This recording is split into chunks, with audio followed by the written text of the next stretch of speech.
What's up world? It's Willy What If here with another new video. This will be the last part of What If Deku had Venom.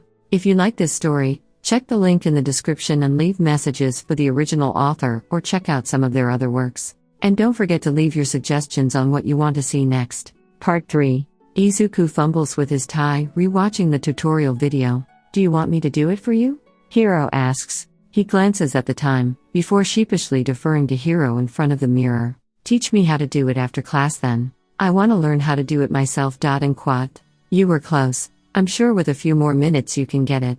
Too bad we're in a hurry right now. And quat. Dark green limbs drip out from Izuku's collar, grasping at the strip of scarlet and tightening it around the boy's neck. Izuku's embarrassed that despite double-checking, he still missed the tie of all things. Despite its long claws, Hiro moves deftly, and the ends of the tie are tucked into the blazer without a single crease. It's the muscle memory of a hapless salaryman who's probably long gone by now. Wow, thanks Hiro! And quat. You'll be able to do that yourself once you figure it out. The crinkled smile pasted onto his face is reflected into the mirror. He feels like an imposter. A Deku swaddled in a showy uniform, but hollow on the inside. The incompetence is radiating off him, the guy with the glasses could see it, and Kacchan growls about it every day. His mood is suffocating, weighing down Hiro like a cover of thick lead that burns its formless being.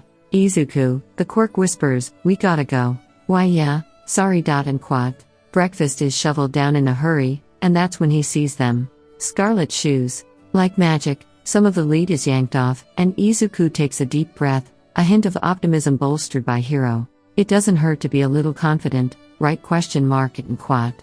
Not at all. Izuku pats some life into his cheeks, pulling the laces tight as he wears his sneakers. Hiro makes a note to thank Hado-senpai later. Bright and passionate is the way Izuku should be, but no matter what it will also support the boy through pain as well. On the train, Izuku is a high schooler like any other uniformed kid.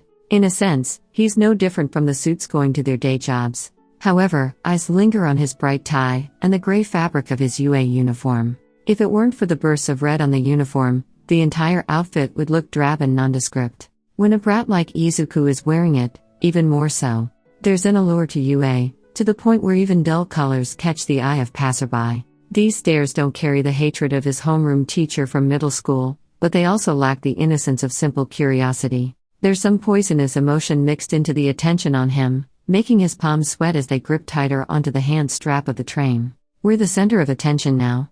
I'm not used to this, Hiro mutters in Izuku's mind. He seizes upon the Quirk's mental voice, clinging onto it with his mind for comfort. He doesn't want to be stared at, but Izuku can't become a hero if he shies away from people. So, instead he nestles his mind into the gentle sound of Hiro's voice echoing. Hiro returns the hold with the deep, quiet contentment of warm hug on a winter day. There's a new heat in Izuku's chest, and with deep breaths, he calms down.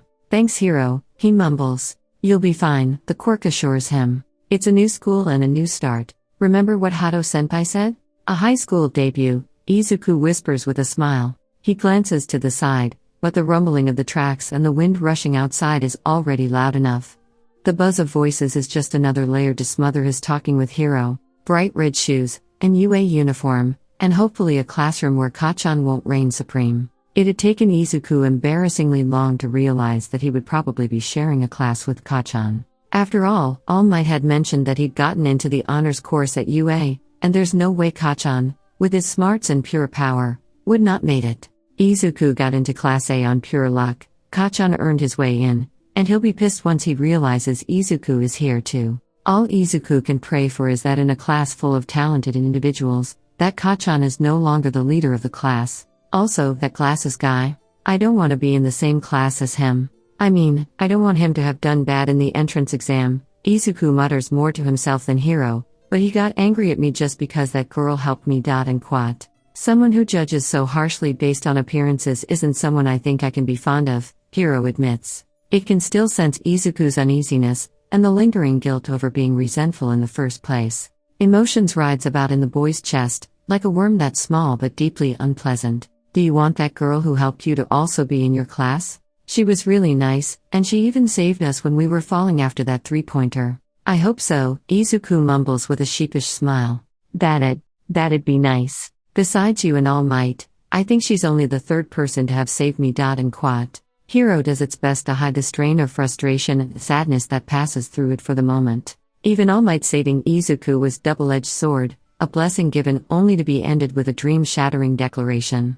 That one girl is the only person to have saved Izuku unconditionally. For that, it's equally grateful to her. I never thanked you for saving me, Izuku mutters, the sound slicing through Hiro's thoughts. You really saved me, when I thought everything was hopeless. I hadn't had a friend in a long time until I met you, Hiro. And quat.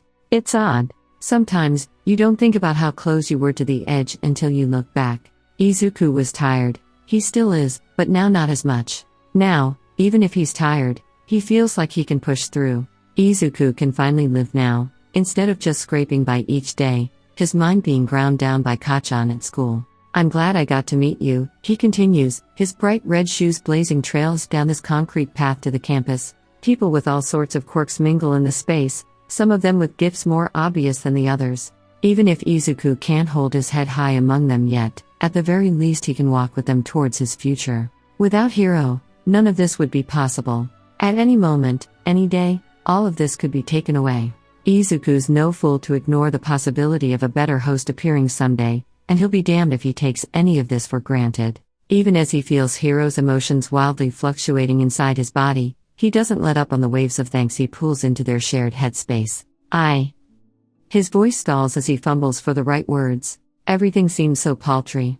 In the face of that, he floods Hiro with his gratitude, his happiness, and his relief at finally being freed from desperation. And Hiro understands. Wrapping around those emotions, the quirk makes them crystallize and sparkle in their minds. Let's go to class. Why yeah. And quat. There's a new jump in Izuku's feet as he strides down the halls. So many kids here, walking past him down the halls. Some chat happily with friends that got in with them, others are alone, but walk with the confidence of a UA student. No one looks like Izuku, ugly, shy, and torn up.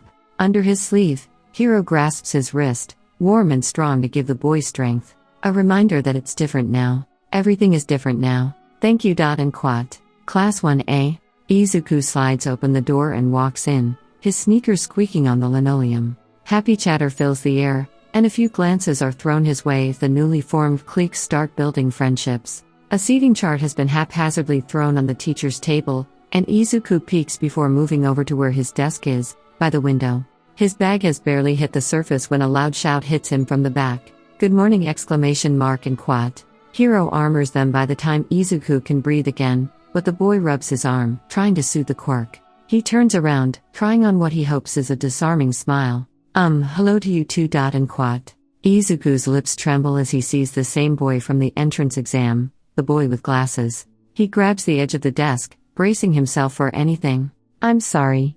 The boy shouts, bowing at a perfect angle. His spine breaks at the hip in a straight line to create a crisp, 90 degrees. You were able to see through the true test of the 0-pointer, and it was also wrong of me to judge you so harshly on sight. And quat. A true test.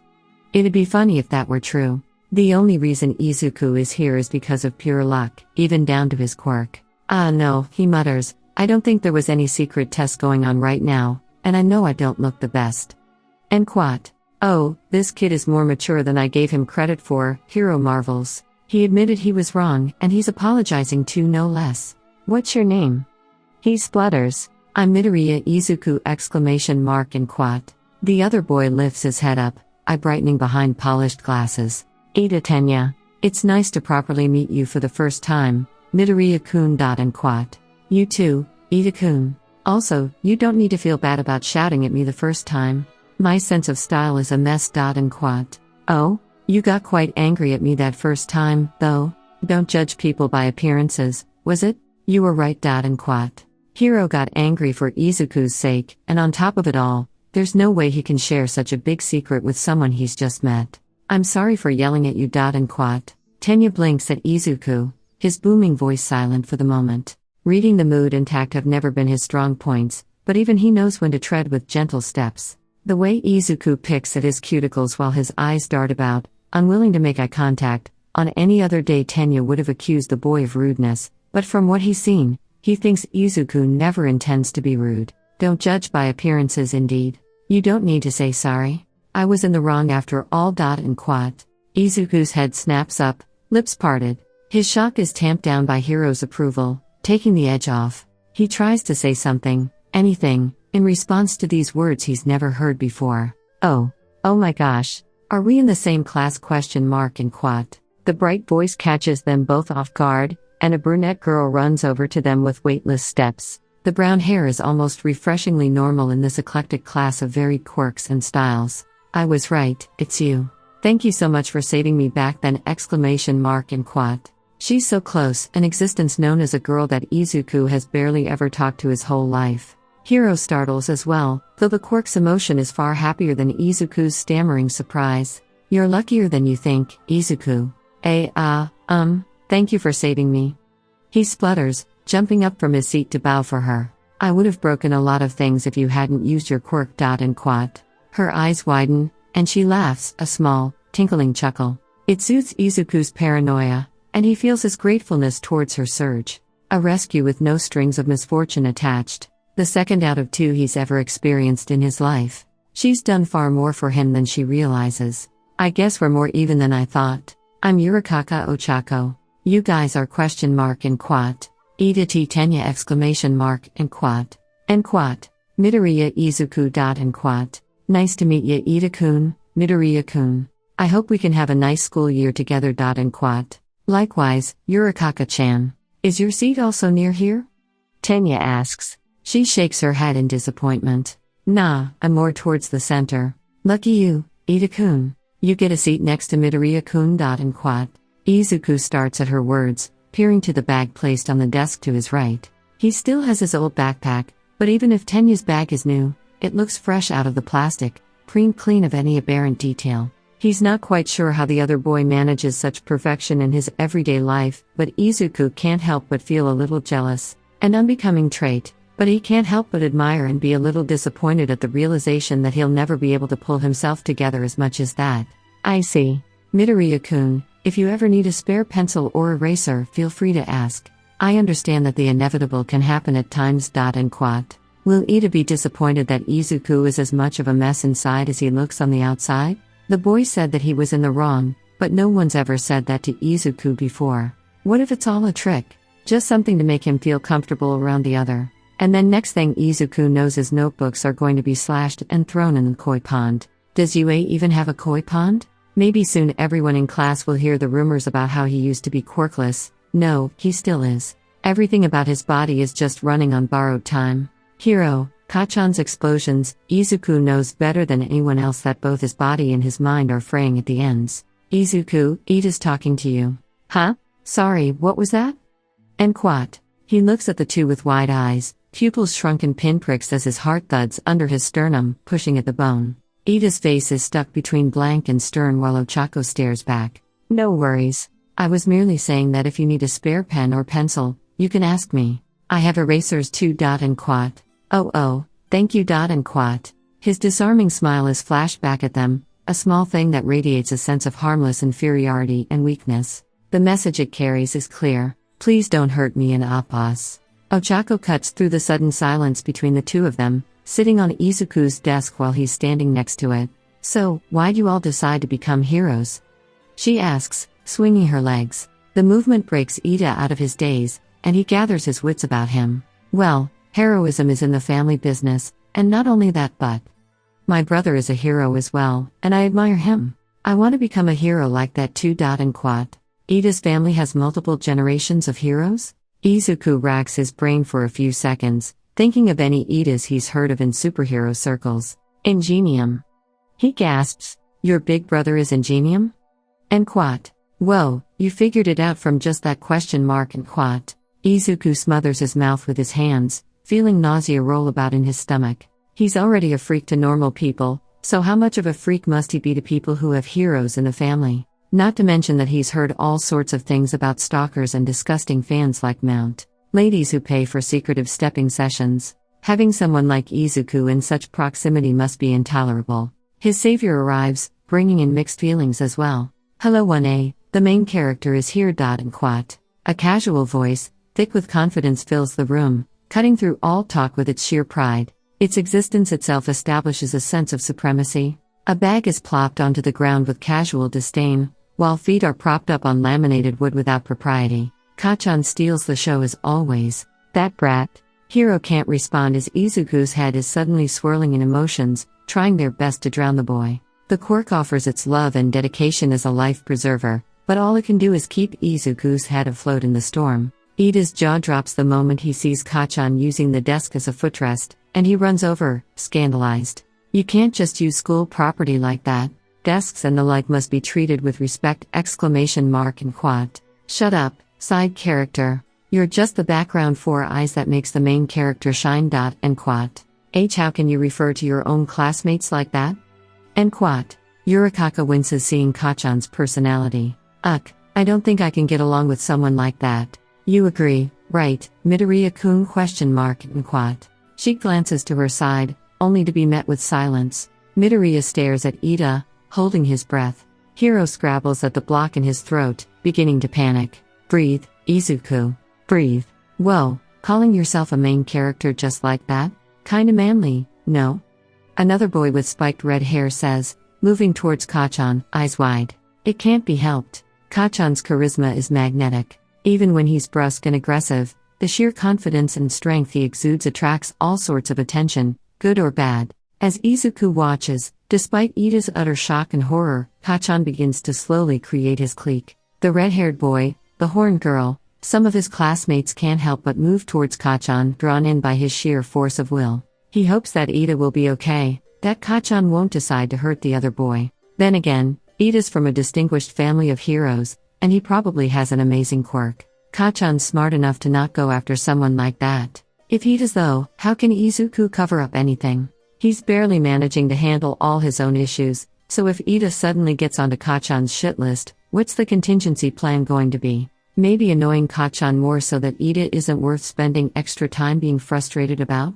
What if Ida decides to tell on Kacchan though? Not to mention Ida is a hero in training just like Kacchan. That would surely tip the scales, but Izuku would rather nothing happen in the first place. Hiro is drowned in the fear, pain, and negativity, fighting back as the boy's emotions threaten to overwhelm them both. Izuku, it's okay, it's gonna be okay. The Quirk's voice is swept away, mere words and injected emotions not enough in the moment. Hiro coils itself up in the center of Izuku's torso, snapping out in what it hopes is a painless impact. Izuku's stomach feels punched in, and he takes in a deep breath on reflex, gasping for air. Sorry Izuku, I didn't know what to do. Fine, he mumbles. Midoriya-kun, you alright?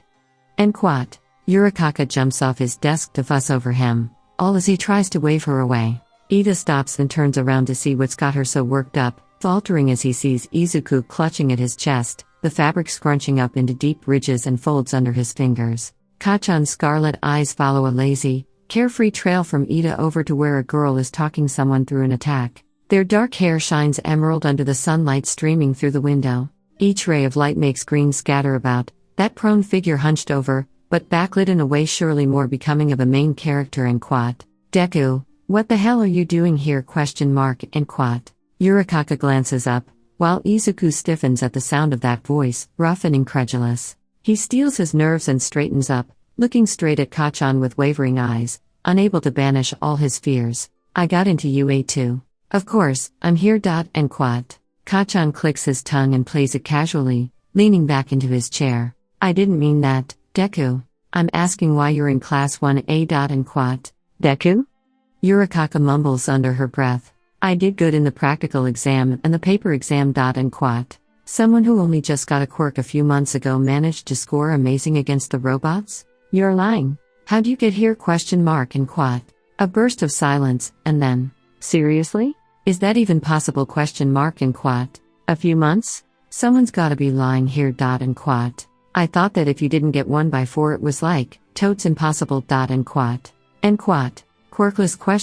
And quat. Midoriya-kun saved my life! And quat. Yurikaka slams a fist on the table, scowling at Kacchan, cutting through the mood that the other boy has crafted. I don't care if he used to be quirkless or whatever. He was the one who came to my rescue when I needed it. Ida-kun, you saw too, right? And quat. Of course. Ida assures, despite being dragged into Yurikaka defense of Midoriya. I mean, quite a few of us here must have seen it, correct? The 0-pointer suddenly going down, that was Midoriya-kun. I was close enough to see him take it down myself. And quat. After he rescued me, he even gave me tips on how to deal with my ankle, Yurikaka adds. She glares at Kachan, to Izuku's shock. She keeps on saving him, without asking for anything in return. She's a bit like you, hero, he whispers. Is that good or bad? Good. Very good. And quat. Izuku allows himself a small smile, as for the first time in his life, he watches someone stand up to Kachan. I'd like to add on to that point, Ida says. Something like being quirkless or a late bloomer sounds very personal. The fact that you decided to say it in front of all of us, on the first day of class no less. It's incredibly insensitive. And quat. Without missing a beat, Ida follows up, also defending Izuku, despite this being only their second ever formal meeting. The red-haired boy looks Kachan and the others, his gaze shifting. On one hand, this person is definitely cool and confident, an example of the manliness he strives to achieve. Yet, he agrees with Ida that those actions were mean-spirited to say the least. For someone like him, pursuing his own high school debut, is such a person the right one to follow? Kachan's scarlet stare passes over Ida, lingers on Yurikaka, but glues itself to Izuku. Izuku and that small, helpless smile. How dare Izuku call him Kachan and quat? How dare Izuku rise above his status as quirkless and quat? How dare Izuku sway hearts like a real hero? A foil is a character designed to enhance the qualities of the other, to show the stark differences between the two. Izuku is perfect for that as Katsuki rides on the plot of destiny to the top. A boy blessed with a quirk both flashy and powerful, with the smarts and work ethic to raise himself to the fullest potential. Another boy, born weak and quirkless, without an ounce of social skills and charisma to get anyone on his side. Those are their roles in this story of life. So, what happens when the foil begins to shine brighter than the protagonist? If Izuku is the hero of this story, its true protagonist, then what does that make Katsuki? He doesn't want to know, and never plans to know. That's why he made sure to start his first day of school with a bang and fervor. To be overwhelming in personality, while never making trouble for school faculty. It's a school for heroes, of course personal tics are tolerated to a point. It worked, and he's already begun to see the beginnings of a clique form, moths drawn to the flames of exploding passion. All he had to do was seal Deku's reputation on the first day and create that telltale alienation that's dictated his childhood friend's life from 4 to now. Yet, the plot changed. There was supposed to be a rift between Izuku and the class now. Even with a quirk, it would be one that couldn't be bridged until later, especially with Izuku's shitty interpersonal skills. Izuku also never understood how to suck up to a teacher, so Katsuki's already ticked off their home teacher as a lost cause. So why was this side character, these two side characters defending Izuku with all their might? Enough that Izuku can even smile on what was supposed to be a hellish first day? The plot is deviating. Deku and quat. The sliding door is shoved open, the bang shocking them out of their arguments and indecisiveness. No one's there, yet the door is closed in just as deft of a motion. Izuku is the first to notice the big, yellow thing squirming across the floor. Caterpillar? And quat. Wrong, your homeroom teacher. And quat. The yellow lumps roll over, to reveal the face of a tired-looking man. Eraserhead? Izuku shrieks. Too loud. And quat. The man stands up, unzipping the bag off him in the process, casually speaking to them all as if he hasn't seen Izuku before in his life. What's a guy gotta do to get some sleep around here? Swear I could hear you all from down the hall. I'm Aizawa Shouta, but since you seem to already know me, kid, why don't you give the introduction ? And quat. And me? He stammers, pointing at himself. All of a sudden, the class's attention is on him. Something like that is never a good sign, and Izuku struggles to stay calm. It's barely into the first morning of his high school life, and too many reality-shattering things have happened. People standing up to Kachan, and people who don't look at him with disgust. He wants to be a hero though, and that means performing under pressure. Oh, I think I know what he's doing, Hiro muses, recognizing the kindly adult. He's pretending not to know you so that it won't be like he's showing you favoritism. At the same time he's drawing attention to you to let you know that you're no stranger. He's acknowledging you, without making things awkward or unfair for you and the rest of the class. Really, it's like that? Izuku thinks back, even if Hiro can't hear it. He instead sends over a ribbon of understanding to the quirk, where it's pulled on and accepted. How do I know you're not playing favorites right off the bat, teach?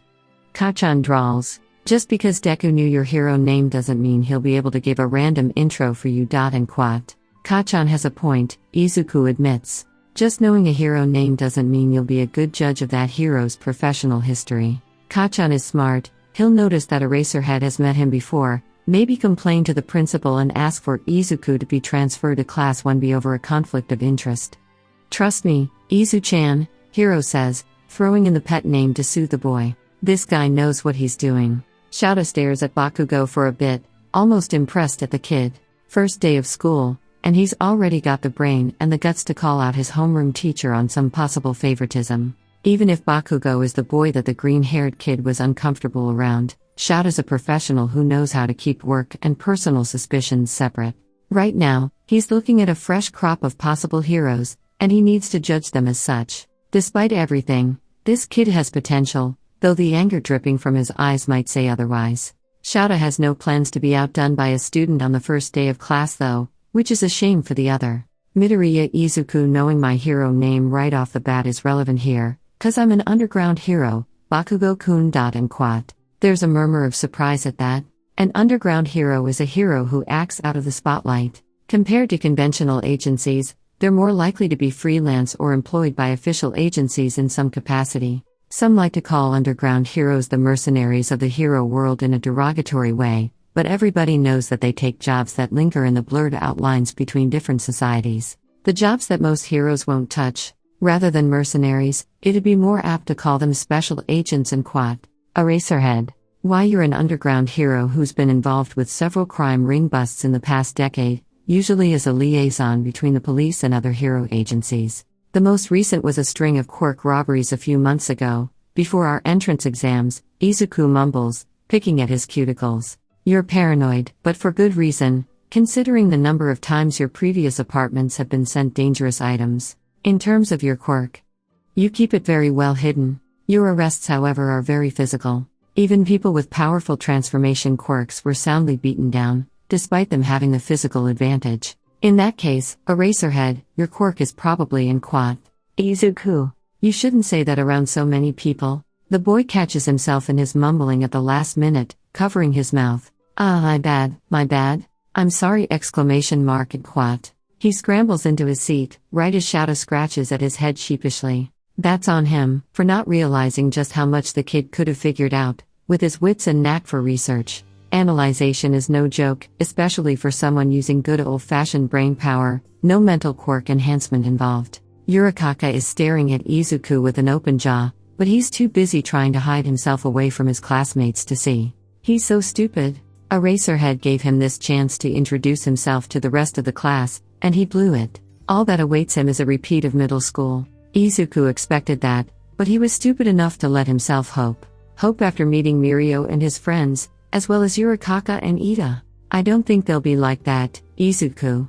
He's disgustingly desperate, clinging on to two people who've shown him more kindness and understanding than he deserves. Hiro's tolerance of him is a miracle in itself, but then again, he saved the quirk's life. Maybe sharing Izuku's body for so long has affected the quirk's mind somehow? You deserve kindness, Izuku, and of course I want to help you. You saved my life, and you're sheltering me from that man in the wheelchair right now. If that's the case, then he has even more reasons to feel guilty about their whole arrangement. It's all take and no give. You've given me so many wonderful experiences, Izuku, please know that.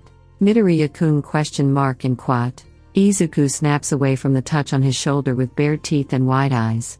Ida stumbles over his words, silent from the violent reaction, but sighs as the boy blinks and melts back into what Ida can tentatively call normalcy and quat. Sorry, Ida-kun, what is it ? And quat.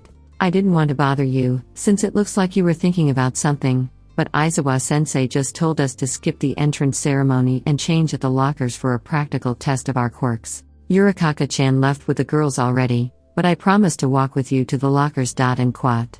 Izuku's jaw drops, and he scrambles out of his seat, unsure what to say. Sorry. Oh my gosh, we're behind, aren't we? Sorry for keeping you waiting! And quat. You don't need to apologize, honest. Let's go. And quat. Izuku doesn't smile but begins to follow Ida as the boy leads the way. Tenya keeps glancing over his shoulder, making sure that Midoriya is still behind him. He wants the boy to be his friend, especially after that excellent analysis about an underground hero no less. Right now, that wannabe friends is also mixed in with an urge to watch the other with care. Why did Bakugo Katsuki out Midoriya's past as someone quirkless? Why does Midoriya apologize so much? How does someone with enough power to take down a zero-pointer melt so seamlessly into the background when it's obvious they deserve to also be acknowledged? Izuku, Ida-kun forgot to mention something. Hiro begins, hesitant. Maybe it was right of Ida to not tell the boy, but the Quirk also isn't sure something this important should be overlooked. Yeah, and quat. Aizawa-sensei said that the bottom scorers would be expelled. And quat. Okay. And quat. Hiro was prepared to deal with panic, with fear, with a burst of uncontrollable emotion, but in stark contrast to everything else that's already happened today, Izuku can smother down the flash of anxiety that hits him. You're not worried. A little, Izuku admits, but we trained so hard together. I trust you, Hiro. I know we won't be in last place, even if we need to keep you hidden. And quat. Hiro feels almost ashamed being concerned for Izuku. The boy's right. It trained together with the boy all those months, forcing them to gain skills and create what Izuku called signature moves. They'll be fine. Hiro can worry about everything else for Izuku, but at least, for this, it wants to share in the boy's rare confidence, like a bright, shining heat rolling about in their psyches. Izuku takes a deep breath as he picks up a set of gym clothes from a plastic basket. Kacchan is changing near one locker, the red-haired boy marveling over their similarly muscled physiques. Even Ida leaves Izuku stunned and stuttering when he reveals strong muscles. It makes all the work Izuku's done so far feel like paltry gains in comparison. Ripping open the plastic, he takes out his clothes and sneaks off to the bathroom. I'm gonna be back, don't worry, he tells Ida, just in case the boy decides to start shouting for him in a few minutes. Kacchan catches a tuft of green moving away his vision and scoffs. Looks like the Deku didn't even properly train if he's this embarrassed about changing in front of everyone, he mutters. Dude, you gotta tell me what your routine is. This guy, Eijiro gushes. I don't. You guys look like bodybuilders. Where the hell do you two even find the time to work out that much? And quat. That one is Kaminari, Katsuki thinks. Are you crazy? He snaps. You can't just pick up a random person's routine and expect everything to work. You gotta make sure it's actually targeting the shit you care about! And quat. Oh, that's true. And quat. Katsuki scoffs but makes a mental note to help out the two later. There's no one here, and Izuku slips into a stall to change. The scars that frame his collarbones like epaulets are pale, with a faint sheen that normal skin lacks. Other, smaller scars are scattered over his torso, still pale from the lack of sun exposure. The sweatpants are a relief, since they cover his legs, but the true test is about to come. A t-shirt. In the bathroom mirror, his scars are gone, smothered under a layer of solid concealer, sealed in under paste foundation. The light powder on top makes sure it all doesn't smear off in minutes onto his clothes. Hiro helped Izuku apply the makeup, but Izuku can still see every flaw, every part where scar tissue looks like it might be visible. People don't notice things as much as you think they do, Hiro reassures. What was it that some of his other hosts had to go through? One was a former office worker who fussed over her appearance every day, fearful the slightest flaw would ruin her in social situations. Yet when she thought back upon it all as Hiro tore apart her body from the inside out, it didn't seem so important anymore. No one ever mentioned those slight flaws she agonized over for days, and those that loved her regardless of how she looked. Hiro's confident that someday Izuku will find other humans who won't care about his scars. Hiding these scars is only for Kacchan's benefit, and by the looks of it, the boy won't be all-powerful forever. We gotta go, Izuku. Oh, yeah! And quat. Something seems off when Midoriya runs out of the lockers after everyone else, making a beeline for Ida Tenya and Yurikaka Ochako. Shouta adds in some eye drops, his vision cleared for now. Izuku looks like any old first year, tugging on the sleeves of his t-shirt as he listens and nods along to the other two. And quat. The scars, Shouta mumbles. The arm he saw last time looked scarred as if the boy had jammed the limb into a basket of razors. Now it's only freckled. On a closer look, sunlight shines on the skin unevenly. Some areas will shine, while patches are matte. It's not his business if the kid wants to use foundation to cover up his scars, but if Midoriya shows signs of feeling insecure because of the injuries, he'll throw in a small talk, or better yet, toss that job onto Hisashi to boost the kid's spirits. Midoriya twists around as they head to the track, when he notices that same unevenness on the boy's other arm. Both limbs are scarred. Shouta's a mandated reporter, But that only applies to current neglect or abuse. Scars don't mean recent and quat. Yet one can't help but worry about why this boy has 2 arms scarred enough that he needs to smear makeup over them. Oh my gosh, this is kind of exciting, no? It's like a field day right from the start. Yurikaka says, "You say that, even though we're completely missing out on the opening ceremony!" And quat. Ida-kun, wouldn't a practical exam be smarter than an entrance ceremony though? And quat. Yurikaka-chan is right. Mina agrees, her pink hair fluttering about her horns. She hops in close near them, enough that Izuku startles at the scent of her citrus-like acid. First day of hero school and we're already allowed to use our quirks in class? This is wild! And quat. Tsuyu tilts her head at the fuss Mina's making, when she notices their teacher with his arms folded, watching them closely. Particularly Mina. Ashido-chan, I think Aizawa-sensei can hear you. And quat. What? And quat. If you seriously think becoming a hero is going to be this fun and easy, then I might as well expel you all now. And quat. He doesn't shout, but talks with a voice deep in his diaphragm, booming and cutting through all small talk with such gentle volume. Eek! Sorry! And quat. The man pulls an all-purpose tool out of his belt, gesturing for them all to follow him to the track. Izuku shuffles along with his new classmates to the edge, forming a line behind the lazy gesture that Aizawa makes. Think of it as a fitness test, but use your quirk to get your best scores. Let's see. First things first is a 50-meter dash. And quat. From then on, the tests pass by with the most fanfare coming from students with specialties. In perfect sync, Hiro strengthens Izuku's legs just enough to not be visible under his clothes before sending him dashing down the track. Ida and Yaoyorozutai after her motorized bike ends up on par with the other's legs. Izuku ends the dash breathing hard, but with a time that would put even the track and field kids in his middle school to shame. It's better than anything he could have accomplished on their own. We did it. His happiness and satisfaction blends with Hiro's into a sugary slushy for their minds. Even if they can't as openly talk with each other right now, practicing nonverbal communication with the quirk has been both fun and useful. The grip strength test goes roughly the same way, and the differences between their personal training become the most obvious. With Hiro's help, Izuku doesn't do terribly, but even his augmented grip strength can't compare to the sheer strength of others. As the standing long jump and the side jumps pass with only fanfare for their talented classmates, Izuku's good mood begins to fall. He has such an amazing quirk like Hiro helping him, yet all Izuku can do is avoid the bottom of the barrel. Everyone else here actually trained and worked hard, but all he's done is get a quirk by pure accident, gaining power by riding on the coattails of Hiro. If the quirk had ever found someone who had trained from the beginning, and was so much stronger, then the possibilities. Izuku, you're the one I ended up with, and the one I want to stay with. You said that if I found a better host to tell you, but even then, I'm not sure I'd want to leave. I don't plan on ever leaving. A strange emotion creeps along Izuku's brain with Hiro's last sentence, vines coiling around his brain, squeezing down on his consciousness, but it's quickly snapped back the moment he becomes aware of it. Izuku just shakes the fog off his mind, swathing the quirk in a few thin layers of gratitude in the moment. He can't keep trailing off in his head like this, can't keep depending on Hiro to snap him out of it. The final test rolls around, with Izuku languishing in mediocrity. Bakugo-kun.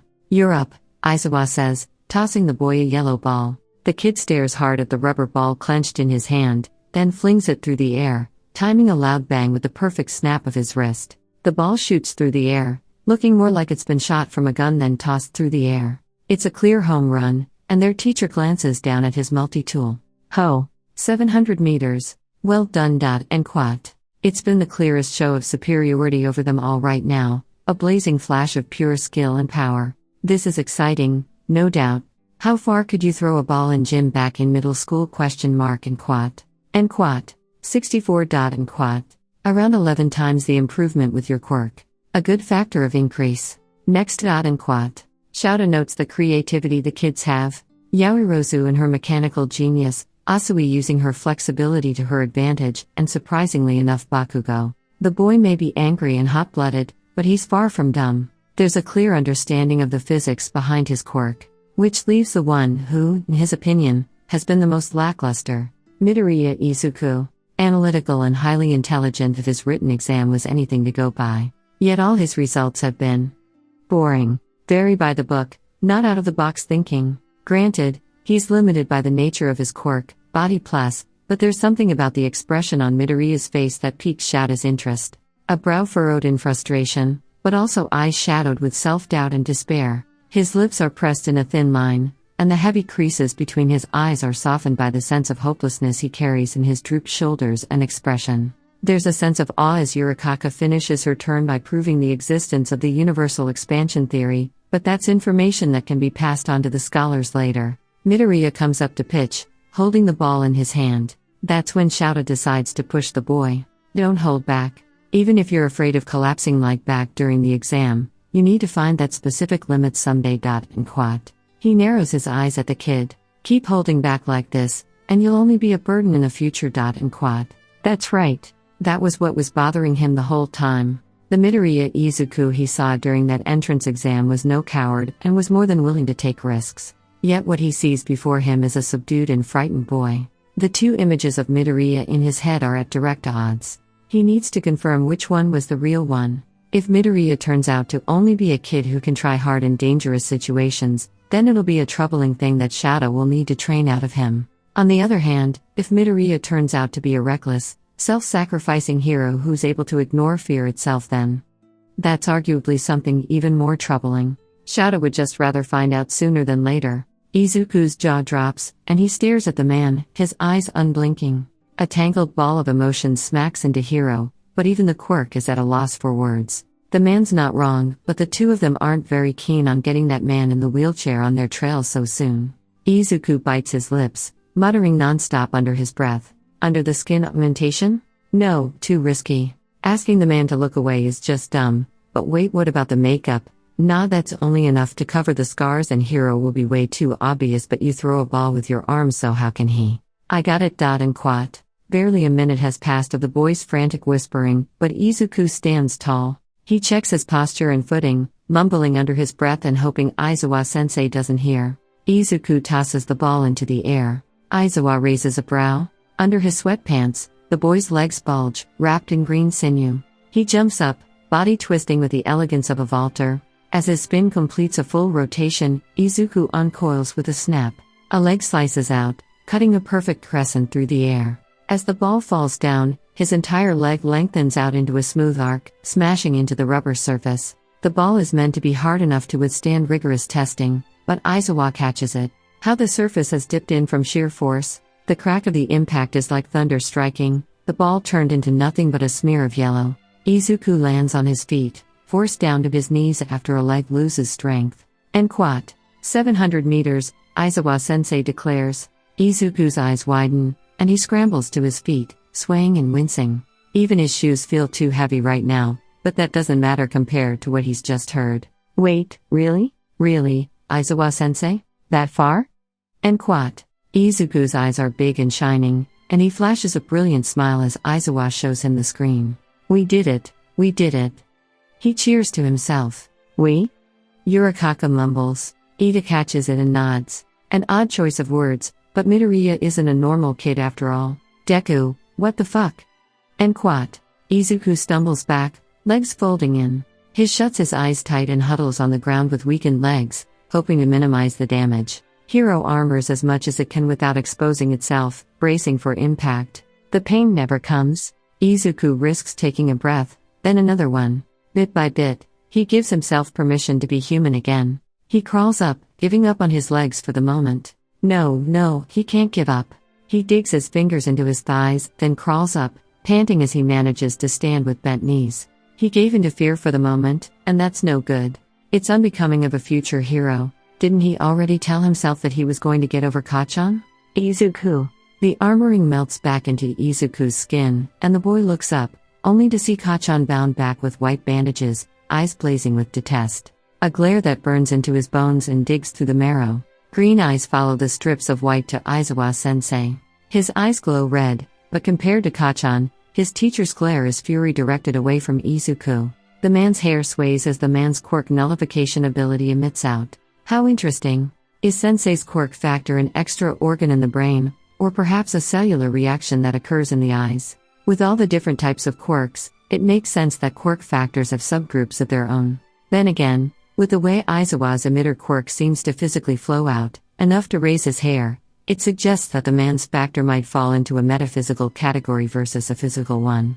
There's equal evidence for a physical one because of the visual effects.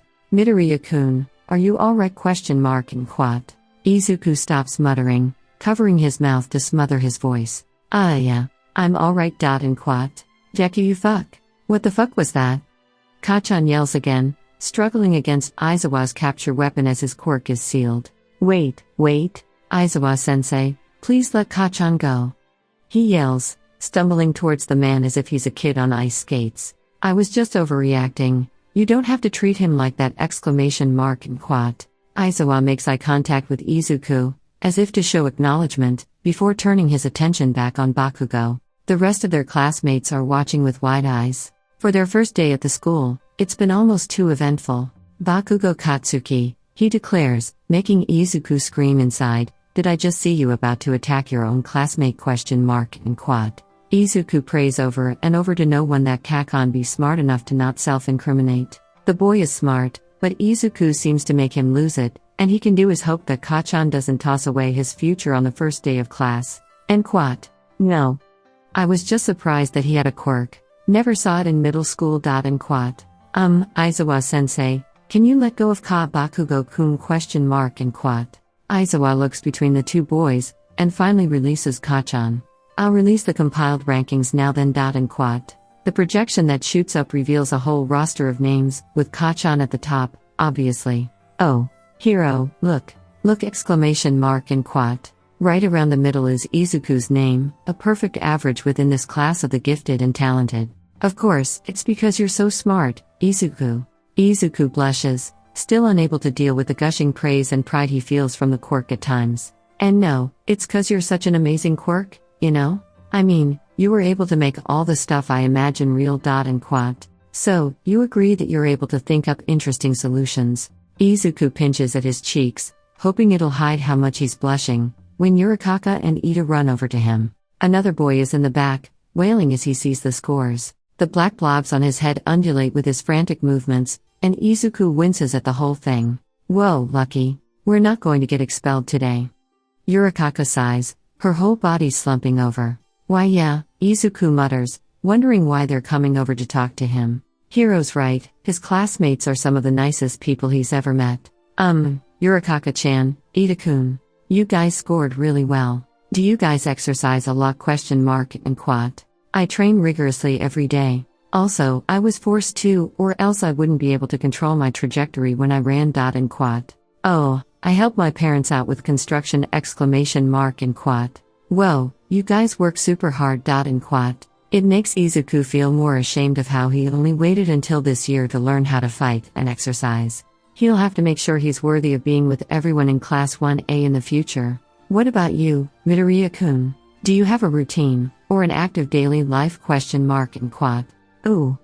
I did some extra stuff before the entrance exam, but the usual is just an hour of running in the morning and an hour of strength training after school, he says, conveniently not mentioning Daguroba Beach and his extra quirk training with Hiro. It had been hard boosting his grades during that time, but now he feels uncomfortable waking up late, so it's all good.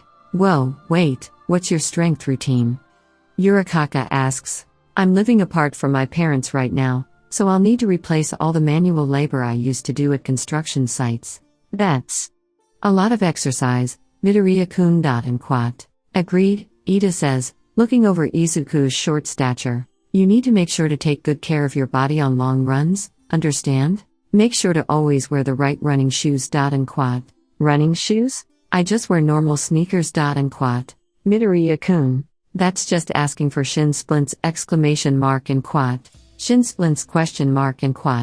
Ida stares in horror at Izuku, then feels around for a non-existent phone. During lunch give me your contact information, and I'll send you some suggestions for good shoes. My brother got a terrible case of shin splints when he was younger and secretly training without telling our parents. He wore his shoes down incredibly fast and was running long distances without proper support. That doesn't explain to Izuku what shin splints are, but he trusts Ida and his family of runners, especially if his big brother is Ingenium. Wait, if you're gonna ask Midoriya-kun for his info then I'll give you my line too. I wanna know what weights you have! Okay.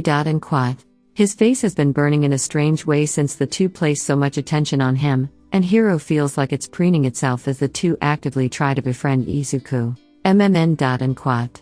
The worried mumbling quiets as the kid with squishy balls for hair scrambles at Aizawa's feet, begging to not be expelled. No one's getting expelled today, the man sighs. It was a logical ruse. And quat. As expected, there are a lot of glares and uncertain looks are being leveled his way, but the one from Midoriya feels especially biting. I apologize, it was to test how you all react under pressure. And quat. Izuku thinks his legs are going to give out again. Shouta glances out the window as his new students leave, currently adding to his notes about the children. There's a knock on the door frame, and All Might enters, shrunken down now that only faculty are left on premises. I'm amazed. Not even one was expelled? And quat. It was just a ruse. And quat. You've expelled almost 200 students while at U.A. And quat. Dull eyes rest on the weakened Hiro, staring down the man. What is it? And quat. There are a lot of promising students this year, right? And quat. Why are you bringing up Midoriya Izuku? And quat. I didn't know I was that obvious. And quat. He's similar to you, but smarter. And quat. Yes, definitely. And quat. You haven't answered my question. Why bring him up all of a sudden? And quat. Wiry blonde hair is pushed behind big ears as the lanky man rubs at muscles that are no longer there. I helped him train before the entrance exam. And quat. So that's why you excused yourself when discussion of Midoriya Izuku's acceptance was being discussed. And quat. Yes. I explained it to Principal Nezu beforehand. And quat. Huh? Make sure you don't show him any favoritism in your classes. And quat. Oh, of course not! And quat. He talks with the man some more, his faith in the hero's ability to teach waning by the minute before the man leaves after an exhausting 10 minutes. Shouta ends up with 2 pieces of paper in front of him, to be typed up later. Midoriya Izuku and Bakugo Katsuki.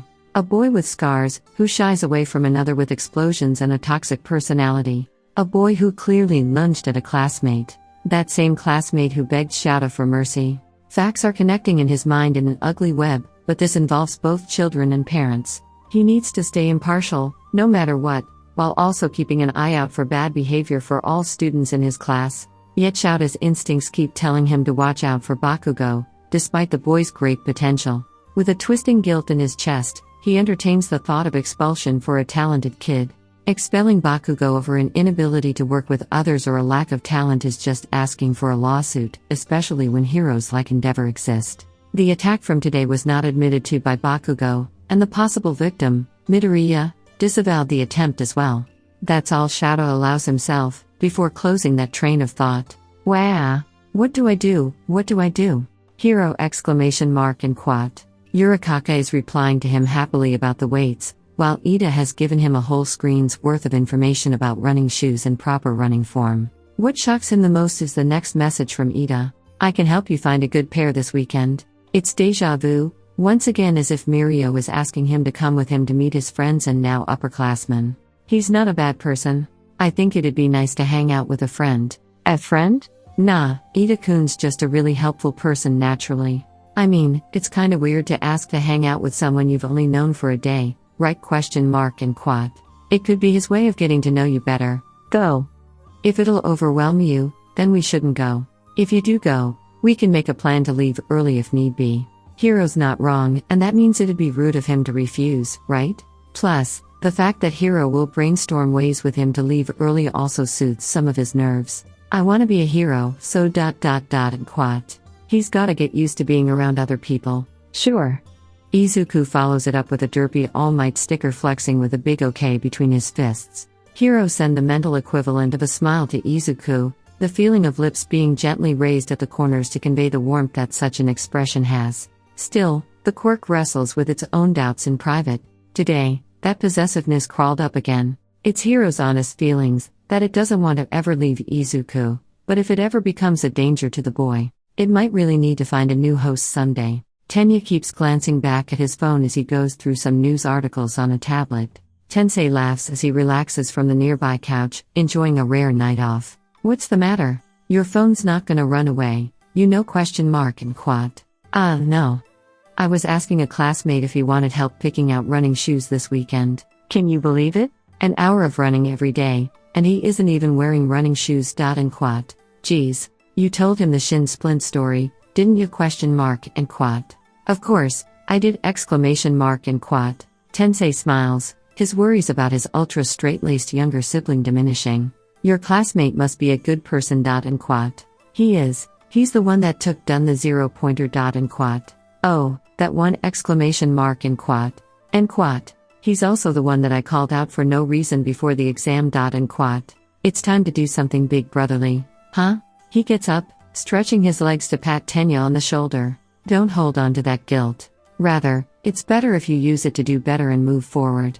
Lingering in guilt without learning just makes you complacent. Focus on being a good friend for now, rather than absolving your feelings. And quat. Tenya feels his shoulders loosening, and the strain in his eyes letting up the moment he hears his brother talk. As always, Tensei always knows the right thing to say. Thank you. Yes, I'll do just that, he replies, smiling back at his brother. Oh, in general, Midoriya-kun is very capable too. Today, instead of using his arms, he kicked something extremely far. It makes me wonder if I could somehow add something like that into my arsenal. And quat. Kicked ? And quat. Yes. We were told to use our quirks to launch a ball as far as possible. So Midoriya threw the ball up and executed a flawless kick to propel it. And quat. The two continue talking, when Tenya's phone buzzes. He picks it up, eyes brightening as he sees Midoriya's reply. Good for you, Tenya, Tensei thinks. Izuku expected high school to be nothing but a different flavor of middle school. The same bullying, the same power structures, the same teachers. He'd expected nothing changed except for Hiro. Midoriya-kun, what are you getting for lunch today? Yurikaka asks. I brought my own. She holds up a cute lunchbox wrapped in a lovely cloth, and Izuku stares at the bundle of pink in front of him. Hiro is rolling about in his mind, groaning. Hungry. Sorry, let me get my lunch as well! And quat. Huh? And quat. Izuku digs through his bag and pulls out his own lunchbox. Yurikaka's eyes widen as she stares at the amount of food Midoriya has packed. His lunchbox is at least 3 times the height of hers. Whoa, you have a big appetite, Midoriya-kun! And quat. Ah, well, Body Plus raises my metabolism, so I end up needing to literally eat for 2 and apas. I'm kinda worried about how I have such a high basal metabolic rate, since that could be really dangerous in a survival situation, and I don't want to be the person using up all our resources. And quat. Sorry, you too. I still need to wait in line at the cafeteria, Ida says as he sees his friends already carrying their lunches. Izuku smothers himself, to not interrupt Ida. Meanwhile, Yurikaka pokes Ida in the arm for fun. Ah, Midoriya-kun was telling me about his quirk. Keep talking while we head to the cafeteria! And quat. Huh? He stumbles out of his seat following the other two. So, super high basal metabolic rate. The fact that it's so high sorta makes me think that Body Plus is more than just a strength augmenting quirk. Even when I'm not using Body Plus, I get super duper hungry, which implies that there is some sort of physical or metabolic change that is constantly going on in my body, even if it doesn't look like it. And quat. Very mutant-esque, Ida notes. Yeah, you got it. Izuku exclaims, his eyes shining. Without thinking he leans towards Ida, stepping on the boy's feet. Dread freezes his stomach and his fingertips grow numb seeing what he's done. Hiro is jolted out of its starved stupor, its awareness adding pinpricks of stress to the cold fear already swirling in Izuku's system. Oh, I'm sorry, that was stupid of me. I know I'm careless, but I promise I'll try to be better next time. I swear, I'm so sorry. And quat. It's fine, Midoriya-kun. Ida exclaims, his arms waving about their small group.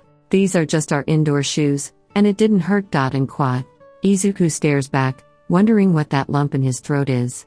He's searching Ida's face for any sort of crease in the skin, a single twitch at the corner of the eyes that could signal how angry the other boy is. I think you're okay, Izuku. There's nothing to be scared about. Izuku, listen to my voice. Even if Hiro is saying the truth, it's hard to believe. Their pace is slowed down to an ambling hobble, with how much Izuku wants to drag behind Ida and Yurikaka. It's only until they reach the cafeteria that the boy seems to calm down and finally accept Hiro's quiet rambling in the back of his mind. I'm sorry, Ida-kun. I slowed everyone down! And quat. It's fine, Ida insists, though the way he hurries over to the lunch line doesn't reassure Izuku. Listen, you're fine, I don't think Ida-kun minded at all. Sometimes accidents are just accidents, Yurikaka tells him. Her fingertips tap him on the back, small and gentle. The careful contact calms Izuku, and he nods. Okay. Yeah, let's find a seat for all three of us. And Quat. Izuku spots where their other classmates are seated, but Izuku also notices Kachan surrounded by a new group of friends their first day of school. Over here, a girl with long black hair says, gesturing them over. Thanks, Suyu-chan. Yurikaka exclaims, taking the seat that the girl is patting.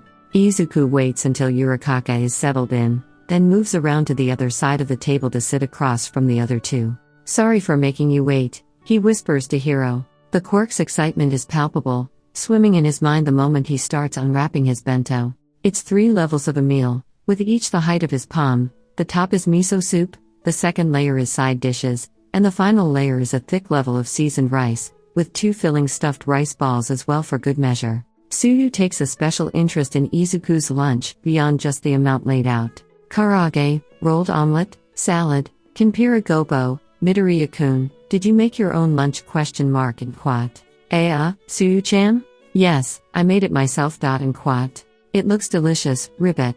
I sometimes help my parents pack lunches for my siblings. Do you have any tips? And Quat. Tips. And Quat. Most of their experience is gleaned from the memories of Hiro's former hosts, and with how busy some of them were, the Quirk was eager to try out new skills and help Izuku out. Food prep, Hiro supplies. Food prep. I don't mean cooking everything at the beginning of the week, but more like cutting up everything and having ingredients prepped and ready for use. You're sacrificing freshness for convenience though, especially for things like garlic, ginger, and scallions. There's also, Izuku stumbles over his words. Supermarket shortcuts and gadgets. Gimmicky stuff isn't always gimmicky, and it's okay to take shortcuts. You know, frozen food or pre-seasoned frying flour for karaage. And Quat. Izuku fiddles with his chopsticks, trying to make himself hungry again, for Hiro's sake. That's all useful to know. I'll keep that in mind, ribbit. You're a good chef, Midoriya-kun. And Quat. And nah, it's all practice! And Quat. I'm still surprised at how good you are at cooking, Midoriya-kun. Yurikaka says, doing her own share of marveling over the meal. It's almost a 3-course meal by itself. And Quat. I guess it is a 3-course meal if you add in the fruit, Midoriya says, pulling out a small container of apple slices with blackberries tossed in. Whoa! Fancy. And Quat. The boy tries his best to not shy away from the girls, especially now that his fears aren't chewing on his stomach. He's gone from only talking to one girl his entire life to now talking to 2 of them, having a hopefully engaging conversation. Hiro is busy marinating Izuku's brain in quiet happiness that the boy is having such a good interaction with his classmates, when its instincts startle. Izuku reacts to Hiro's shivers running down his spine, gaze snapping to the left. His eyes lock with mismatched irises, and while Izuku feels nothing, Hiro's worries ripple under his skin. Todoroki is staring. Izuku's mouth opens and closes, before he shoves the bowl of sides in between the 2 of them. Do you want to share, Todoroki-kun? And Quat. The boy glances down at the roughage, before shaking his head in slow twists from side to side. I'm fine. And Quat. Alright. And Quat. Izuku peeks at his classmate from the corner of his vision. Todoroki is still openly staring at his 3-tiered bento, his own school-bought lunch neglected. Nothing seems wrong with UA's food, rather the school has a luxurious approach to its lunch fare, despite only collecting average food prices. He's certain that the bowl of hot udon that Todoroki has in front of him is far tastier than whatever Izuku could whip up on his own. Yet why does Todoroki stare at Izuku's bento? This cold meal that reeks of whatever domesticity that he's been able to create with Hiro? Izuku takes the lid of his bento and puts some of the omelet and karaage onto it. A few apple slices and berries garnish the edges before Izuku pushes the makeshift plate towards Todoroki. To his relief, the peace offering is nibbled at. Thank you, Todoroki mutters. His eyes widen with such slight movements that Izuku can't tell the difference until he stares at Todoroki for a good 10 seconds. Izuku, you can't leave him hanging. Thank you. He splutters. Izuku's teeth nearly catch on his tongue, but a last-minute armoring by Hiro prevents him from chomping off the tip. He groans as he realizes it's not even the right combination of words. I mean, you're welcome. And Quat. Trying to shake off the embarrassment, Izuku digs into his meal, with Hiro almost jumping out his skin as he fills their stomach. The soup is savory, while the seaweed and green onions provide a satisfying crunch. His side dishes pair well with the rice, and the tuna mayo rice balls take the final edge off his hunger. From there he can pick at the fruits. Thank you for finding a seat. Done already? And Quat. Ida sits next to Izuku, staring at his empty bento. By contrast, Tsuyu and Yurikaka are only a third of the way through their meals. MMN? I hope I don't look too gross while eating. I'm so sorry! And Quat. The last time Izuku ate with other people was with his upperclassmen a few weeks ago. They didn't say anything, but Mirio and his friends are so nice that what if they didn't tell him that he eats like a slob? No, you're fine, Ribbit. Very neat, just fast, Tsuyu explains to Izuku. Phew, I'm glad. And Quat. Ida-kun, did you know that Midoriya-kun cooks his own lunch? Yurikaka asks. Really? It's a good habit and skill to have. And Quat. Maybe Midoriya-kun could make a food blog, Ribbit ? And Quat. Izuku feels his muscles tighten without thinking. All his social media is tightly guarded, thus Kacchan and his lackeys get another avenue of attack. That might take too much time, he says, giving the most believable excuse possible. True, Yurikaka mulls. I've seen those pictures and videos before. They seem kinda annoying to do if all you wanna do is cook something and eat. And Quat. Izuku peeks down the table at how Kacchan lounges in his seat and eats his lunch, surrounded by a group of extroverted, loud-talking students. Kacchan will be good for them, since he's a good student and he's very responsible. Hiro feels Izuku's praise for the other boy bubble up in their stomach, sparkling like soda. A bitter taste from the Quirk spreads over Izuku's tongue. The boy barely managed to escape punishment from Bakugo Katsuki yesterday with Aizawa-sensei's intervention, but today's practical after lunch is with All Might. While Hiro respects Eraserhead and has seen the action the man takes to support Izuku, what he's observed from All Might is lacking. Nothing but an offer to train, a meal, and an attempt to destroy a dream. All Might may be Izuku's hero, but Hiro can't approve. Hello, young heroes in training. It's great to finally meet you all. All Might belts out. His large, imposing figure towers over them all, but that number one smile softens his entire figure, putting them all at ease. Today is your first practical class at UA, and the beginning of your hero's journeys! And Quat. Big words for someone who's our middle of the week practical, Hiro mumbles. Your journey started the moment you wanted to be a hero, Izuku. The Quirk's distaste makes Izuku's ears tingle, so he rubs at them, shushing Hiro with soft murmurs. But first, your costumes are done. Report back in your new gear! And Quat. Costumes. Izuku feels the excitement rising in his throat and fidgets to compensate, pacing and spinning around as he goes to pick up his outfit from the staff near the lockers. The flimsy plastic that his costume is packed in feels like an oxymoron compared to what's inside, and he clutches it with white knuckles. Hiro only feeds into their energy, buzzing about like a bee in his skull. Hiro, you're gonna make me yell. He whispers under his breath. I'm excited too. Let's go put it on. It's a bit annoying changing in the bathroom again, but to their relief no one badgers him about it. When the last buckle is snapped on, Izuku peers at himself in the mirror. A hooded jumpsuit that's short-sleeved and cut off mid-thigh. Layered underneath are compression sleeves and socks with strategic padding, as well as a cropped, sleeveless turtleneck and bicycle shorts. Hopefully, they won't need to spill the secret so soon, but just in case, there are patches of open skin where Hiro can quickly flow out and protect Izuku in case of an emergency. It's an outfit that will hopefully stay practical, even after the threat against Hiro has been dealt with. And Quat. Whoa, you look super cool, Izuku. I dunno. And Quat. Izuku looks lumpy in the jumpsuit, his arms and legs like sticks jutting out. Even with the compression sleeves and socks, the limbs feel exposed. The only times he's ever worn tees and shorts around others have been while training with Mirio and All Might, never around so many people like an entire class. Runs still make him gasp for air, and his muscles ache during weight training. Compared to his classmates, Izuku's body is still far behind. The self-doubt drifts over them like a morning shroud, and Hiro works quickly to push it away. Whenever the Quirk isn't fast enough, the sadness lingers and hooks its claws into the boy. By then there's nothing it can do but offer some companionship while the two wait it out. They stand there, listening and waiting for everyone to leave. Come on, let's go see the others. Oh yeah. Yeah.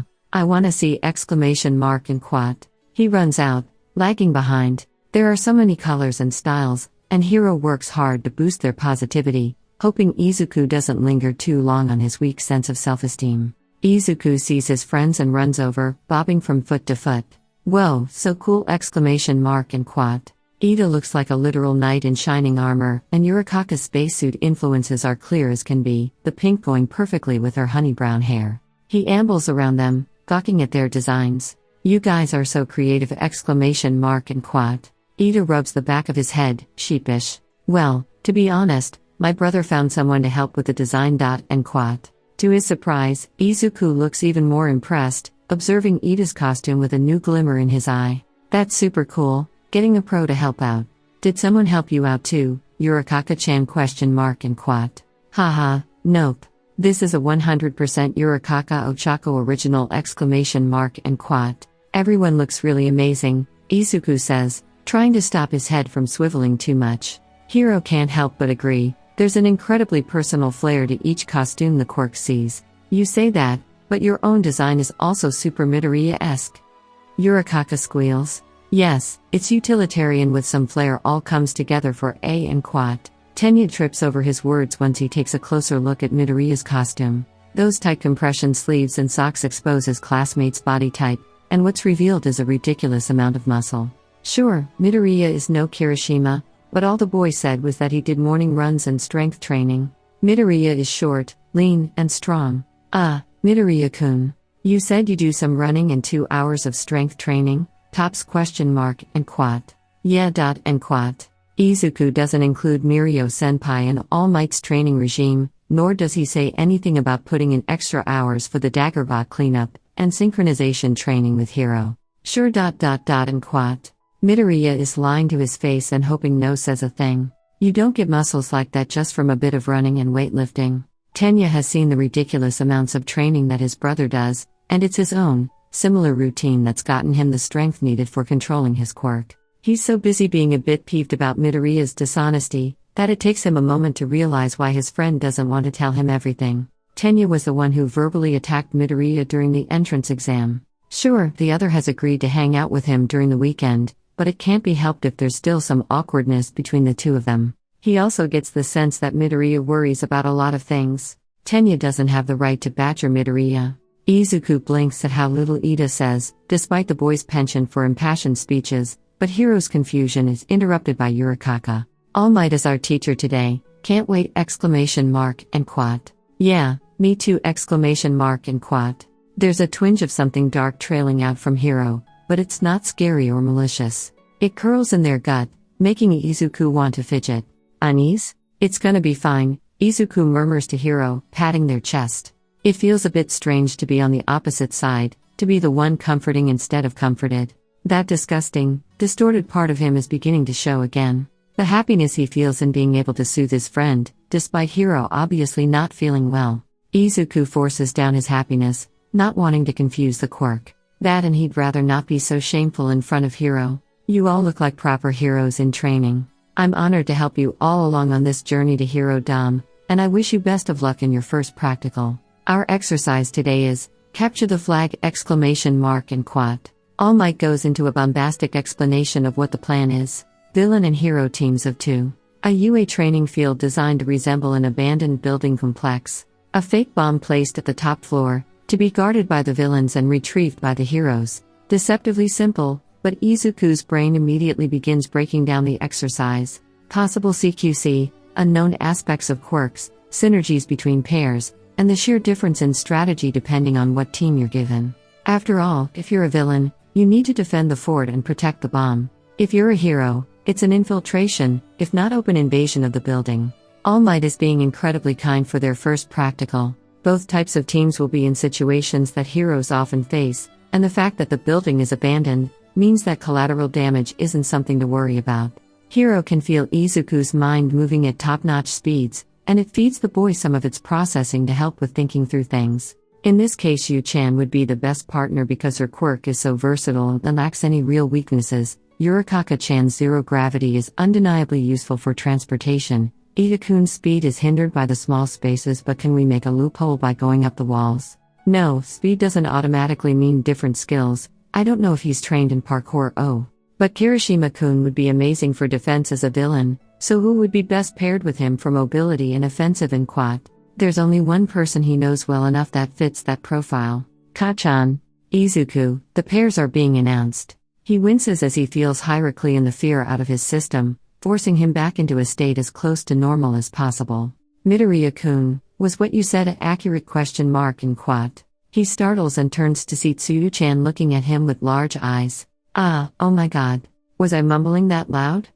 And quad. He scans his classmates, and notices more than half are staring at him. Izuku whimpers and breaks eye contact with them, rubbing at the hidden scars on his arm. It's fine, it's kind of charming, she reassures. My bad, you were asking a question too.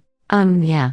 I think your quirk is super amazing. You have both close quarters and range skills, your mobility is impressive, and you're smart too. Out of this entire class I think you're the most balanced. And quat. Thank you, Ribbit. That's really reassuring to me. And quat. Why you're welcome. And quat. Kachan scoffs from the other side of the class. You guys really gonna listen to that nerd? Listen, I've been hearing Deku mumble crazy bullshit for almost 10 years. Don't think so highly of yourself just because he says something. And quat. Kachan. You notice it too though, right? Tsuyu-chan has a super cool quirk, and she's amazing too! And quat. The boy glares at him with scarlet eyes, and Izuku steals his feet in the dirt. He might not be anything special, but he can't watch Kachan badmouth a classmate of theirs. Not to mention, how can Kachan become an amazing hero if he underestimates his allies or enemies? His heart may be stuttering at an uneven pace and cold sweat is beating on his back, but Hero wraps a pair of green arms around his torso, covered up by the jumpsuit. The contact is just what Izuku needs to not break out into tears. Listen, I'm all up for some friendly rivalry, but now is not the time for that.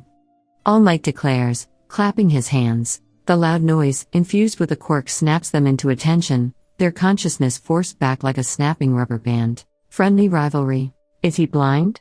Hero sees, its arms tightening around Izuku in a protective ring. Rivalry would be good for Kachan, maybe? Izuku whispers. Not if it gets you hurt. The first few rounds go by, and Izuku watches in awe as his classmates are able to work together so well in random pairings. Tsuyu's skin no longer looks dry, and she's happy to work with her partner, Ojiro, the two of them gaining a flawless victory in the process. Izuku watches each match, eyes scanning every screen as he slots the pieces together in his mind. Izuku, your classmate isn't utilizing the pipes. That's true. Maybe his spatial awareness needs improvement, or there's something else? Limitation to his electricity? No, electricity is electricity, the limitation must be with him and quat. Ida and Yurikaka stare as Midoriya mutters, his classmates inching in closer as he observes and analyzes with Hiro. Kaminari-kun is going to be sacrificed. And quat. Right as he says that, Kaminari is captured by Yaoyorozu, giving Kirishima the gap needed to charge through defenses and claim victory. That's not going to work. It won T question mark and quat. Ashido overwhelms Kirishima with waves of acid. I'm not gonna let you. I guess? Does that sound villain enough? She shrieks, almost drowning her classmate. She may be panicking, but her panic in this situation is to her favor, since she's throwing her everything at Kirishima, while the timer runs down. Villains win.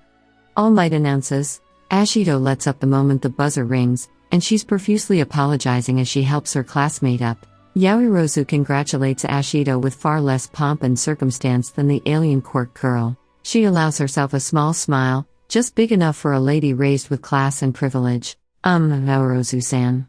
Izuku calls out. She looks over, then walks to their side. Yes? Also, Chan is fine. We're classmates after all. And quat. Yaoyorozu Ch-chan, Izuku begins, as Hiro also listens in with curiosity. Why did you choose to be vanguard instead of rearguard? I mean, you both still won. I just, and quat. She blinks, then waves at Ashido, who's busy talking with their other classmates. To be honest, I suggested it because I wanted to practice offensive strategies. Ashido-chan agreed once I told her why. And quat. Oh, that's so smart! And quat. We're in school, after all. I want to get the most learning out of every situation. And quat. Yeah. That's so true! And quat. Momo almost wants to shield her eyes from how much Midoriya is beaming at her, but she also appreciates how willing he is to ask her questions outright. It's so different from before, when everyone held her at arm's length because of her family's prestigious lineage. Midori is so honest and excited, and she's acutely reminded of a puppy she had when she was little. I see school as a place where we can experiment, you know.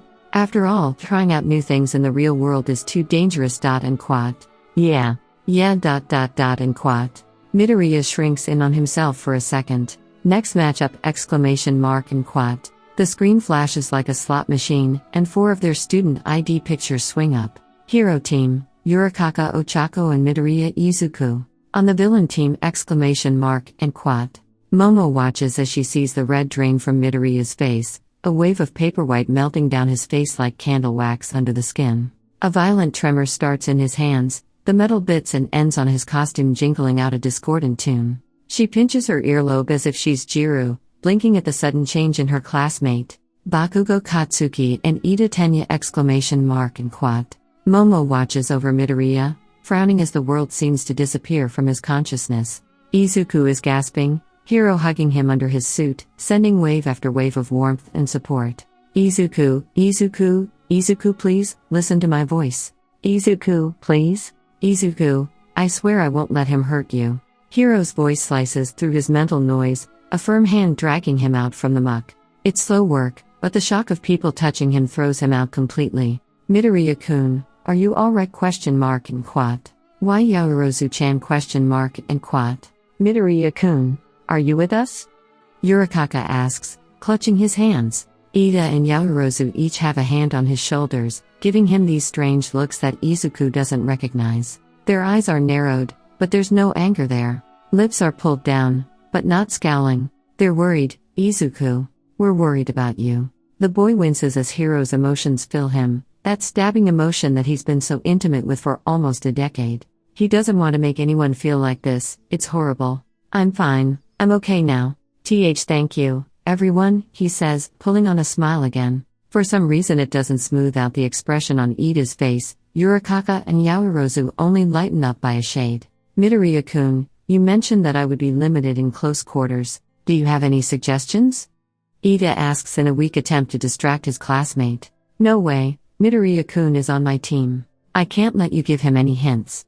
Yurikaka teases. Midoriya's hands are so cold and shaking so much in her grasp, she wonders if he even notices her holding them. Information control is one of the key tenets of heroism, Yaoyorozu agrees with a smile. What an interesting crowd, Hiro notes, and Izuku can feel the Quirk smile. Izuku chatters with them again, and like that, their prep time dwindles away.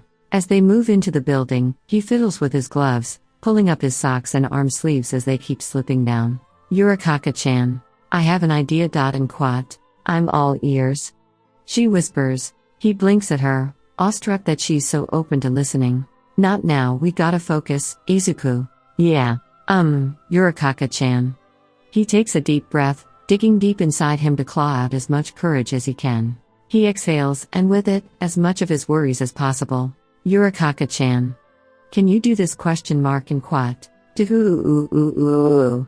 Kachan screams. I swear I won't let you burn him again. A punch is thrown, but Izuku grabs the boy's arm and flips him over his shoulder. He doesn't hesitate, smashing Kachan's body down into the concrete. The afterimage of a host is already burned into his memory. The man that had been given to Hiro was quirkless, with only a handful of friends, yet he'd learned to survive in this world by polishing his body into a diamond of technique and strength. Hiro and Izuku practiced over and over, burning the man's skills into their body. We won't let your sacrifice be in vain, Kei-san, Izuku thinks, feeling the impact reverberate through Kachan's skeleton. Hiro's anger towards Kachan muffles Izuku's fear. It's the only way he can even function right now. A right hook. It's always a right hook. And quat. He leans over Kachan's groaning body, staring down with eyes that are fluorescent green in the shadows of the building. You always throw a right hook first. And quat. Kachan flings out an explosion, but Izuku has already spun around on the sole of his foot. The move is graceful and the boy flows like water away from the attack. Thank you, Umi-san, Hiro prays, the dancer who loved her daughter with all her heart. An explosion with your left. You favor your right for explosions, so to compensate you always follow up with a left explosion after your right hook. And quat. Kachan scrambles up to his feet, scarlet eyes burning so brightly with rage they're dyed blood red. The vessels in his sclera popping from sheer anger. Izuku's green eyes pierce into Kacchan in a way they've never had before, in a way no side character should be able to do. I've always watched you, Kacchan. Because you're my hero! And quat. Katsuki gapes at Deku, his ears burning from the sheer bullshit he's hearing. Disgusting, disgusting, disgusting. He screams, firing off explosion after explosion. Deku's movements flow around the attacks, and he screams as his heart jitters at an uneven scramble. Deku is a foil. Deku is a loser. Deku's job is to make Katsuki shine even brighter. Deku's job is to relieve his stress and stay in his place. So why was he able to throw Katsuki? Why is he in UA? Why does he have friends that coax him out of panic attacks? Why does the teacher give him any time of day? It's wrong. Wrong. This isn't you, Deku. He roars, using his explosions to bum rush the other boy. None of this is in character to the plot. Deku's default is meek and quiet, a powerless mouse. Yet since saving him a year ago, Deku's changed, his head grossly inflated just by the fact that he was able to help Kacchan. Suddenly, this Deku thinks he's so good. Good enough to push Katsuki off the throne. There's no way he'll just roll over and accept such treason. Deku leaps out of the way, smacking into the ground but jumping up the next moment. I know, Tilda. The fucker sings, seemingly gone manic with fear or desperation coursing through his system. Kacchan gets angry easily, so he'll charge! And quat. Don't call me that, you shitty freak! And quat. Katsuki squeezes his fists, his gauntlets weighed down with nitroglycerin. He's the hero of this story, and it's always the hero's job to let people know their place. Deku isn't supposed to be here, so Kacchan will solve the problem the way he's always done. With force, Izuku reaches through the slit in the back of his jumpsuit. From there, Hiro reaches out from the gap of bare skin between his cropped undershirt and bicycle shorts. A hard, plastic handle is pressed into Izuku's hand. I'll kill you, Deku! And quat. Kacchan raises his hands, while Izuku holds his breath, no matter how much his brain and heart need it right now. The hunter, Shika-san. Hiro and Izuku trained not only to up their synchronization, but also to gather up the skills of the Quirk's victims. It's all poor imitations that are barely able to hold up to the attacks of an unstable student hero, yet how can the two of them live on guiltlessly without trying to do anything for the deceased? The least they can offer to the dead is to keep their memories alive. Izuku shoots the water gun twice at each palm, dousing Kacchan's hands. Nitroglycerin is meaningless when there's no spark. Give it up, Kacchan. He shouts, grabbing at his restraint cuffs. And quat. You're always stupid when it actually matters, Deku. And quat. And quat. Kacchan smiles, his face splitting in half as his eyes glow, giddy and unrestrained. You have a hidden pocket in your suit? Couldn't think of anything better? Well, that's to be expected from someone quirkless. And quat. Kacchan yanks the pin out of one gauntlet, and Izuku gasps. We need to run. I wasn't able to predict how much of a stalker you were, but I do know how to cover my ass, unlike you. And quat. Izuku can hear All Might yelling in their earpieces as he dashes away. He feels the heat of the explosion first before it slams him into the concrete. The world stops, ringing and ringing in his ears as his pupils shrink from a world that's too bright. He is slumped over rubble. Izuku is hanging out, and the sun is shining on him. So that's why it's so bright. I'm fixing your shoulder and bones right now, and I'll heal your burns once we're safe. Stay with me, Izuku. With a click, his right shoulder snaps back into its socket, the curious feeling of blood vessels tugging at each other inside snapping him back into reality. It hurts. It hurts. He bitches, allowing himself only a moment to complain, before gathering up the pieces of himself. His ribs twitch under the skin, but he stubbornly ignores it all. He rips the earpiece out, throwing it outside as his shin stitches itself back together. Kacchan, what are you doing? He cries. That was dangerous! And quat. Shut up! And quat. Kacchan seems to have underestimated the force of the blast, clutching at his arm with a scowl. Clamping the other pin between his teeth, he rips it out, pointing it at Izuku. Again? Hero, trust me and strengthen my legs. And quat. Alright. Izuku can feel the Quirk's worries be quickly replaced with a deep, steady faith that permeates through his entire being. Fine then! And quat. He stumps his foot down, then charges at Kacchan, Hiro feeding their legs with thick sinews of muscle. The spark of grenade glints in his eyes, the flames begin to billow up. Izuku kicks the gauntlet straight up, aiming the blast at the ceiling. Yurikaka-chan. He screams, right before they're both flung back, the explosion bursting out in a flower of shrapnel and fire. Izuku huddles up, protecting himself as the new sunlight shining upon them is smothered by smoke. Ochako hears Izuku and dashes in from outside, slamming all 10 fingers against the bomb. Yurikaka-chan, I won't. Ida shouts. The blast crumbles away the floor, and Yurikaka jumps out with the bomb, hoping the mass of it will be enough to slow her fall. To her relief, the fake bomb is still substantial enough to make sure she only smacks into the ground instead of splattering. All Might splutters, then raises his arm. Heroes win! And quat. Izuku, I've got our claws ready. The boy nods and runs away, jumping out of the open rubble to begin climbing down. Their green-tipped claws jam into nooks and crannies in the concrete, before shimmying down a gutter pipe. Yurikaka-chan, are you alright?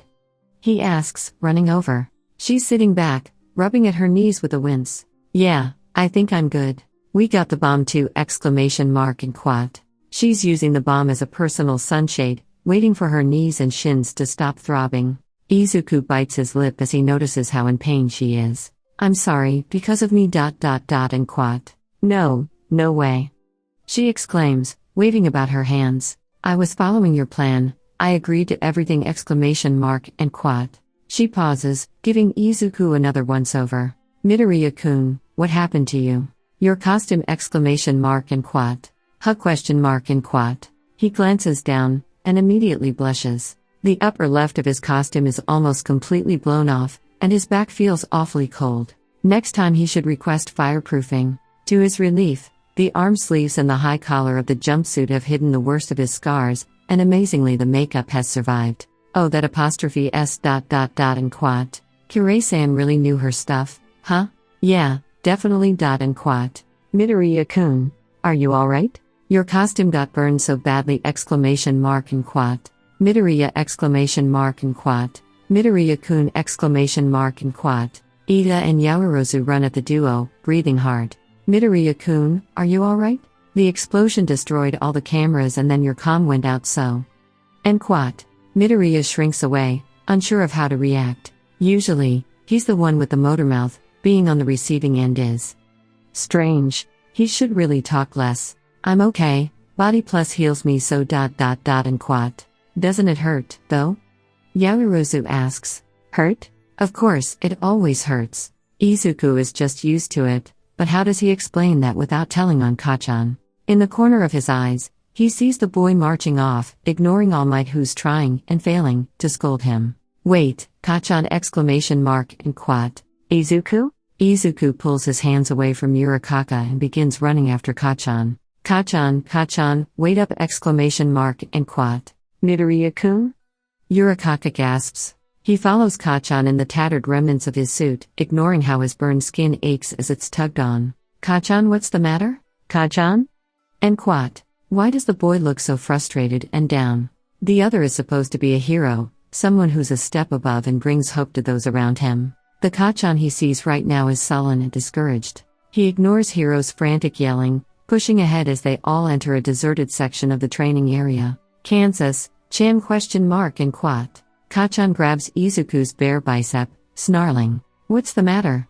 He whispers, growling as his fingers dig an inch deep. Izuku's suit is still charred open and burned from Kachan's initial attack. Kachan, wait, there's too many people nearby.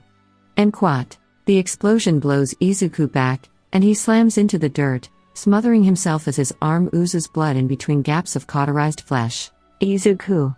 As he squirms on the ground, Kachan stomps on his stomach, pinning Izuku down. What's the matter? This is all your fault, you fucking Deku. You're the one who changed, you're the one who's trying to steal from me! And quat. Steal? No, Izuku just wants to be a hero. He doesn't want to take anything away from Kachan, he wants to see Kachan become the #1 hero. He doesn't trust himself to open his mouth, but the most he can manage is shaking his head dizzy. Liar! And quat. Sour bile rises in Izuku's throat, and he clenches his jaw with a whimper. Is he lying? Maybe he is taking things from Kachan. After all, Kachan is supposed to be the amazing hero who wins everything and captures the hearts of those around him. Sure, Izuku was just standing up for himself, but he didn't need to take that win away from Kachan. Izuku, you're not lying, and you didn't take away anything. We earned that win fair and square. Hiro growls, mending Izuku's burns as he reinforces the boy's stomach. It felt that wave of self-doubt and loathing, choking them like iron hands round their throat.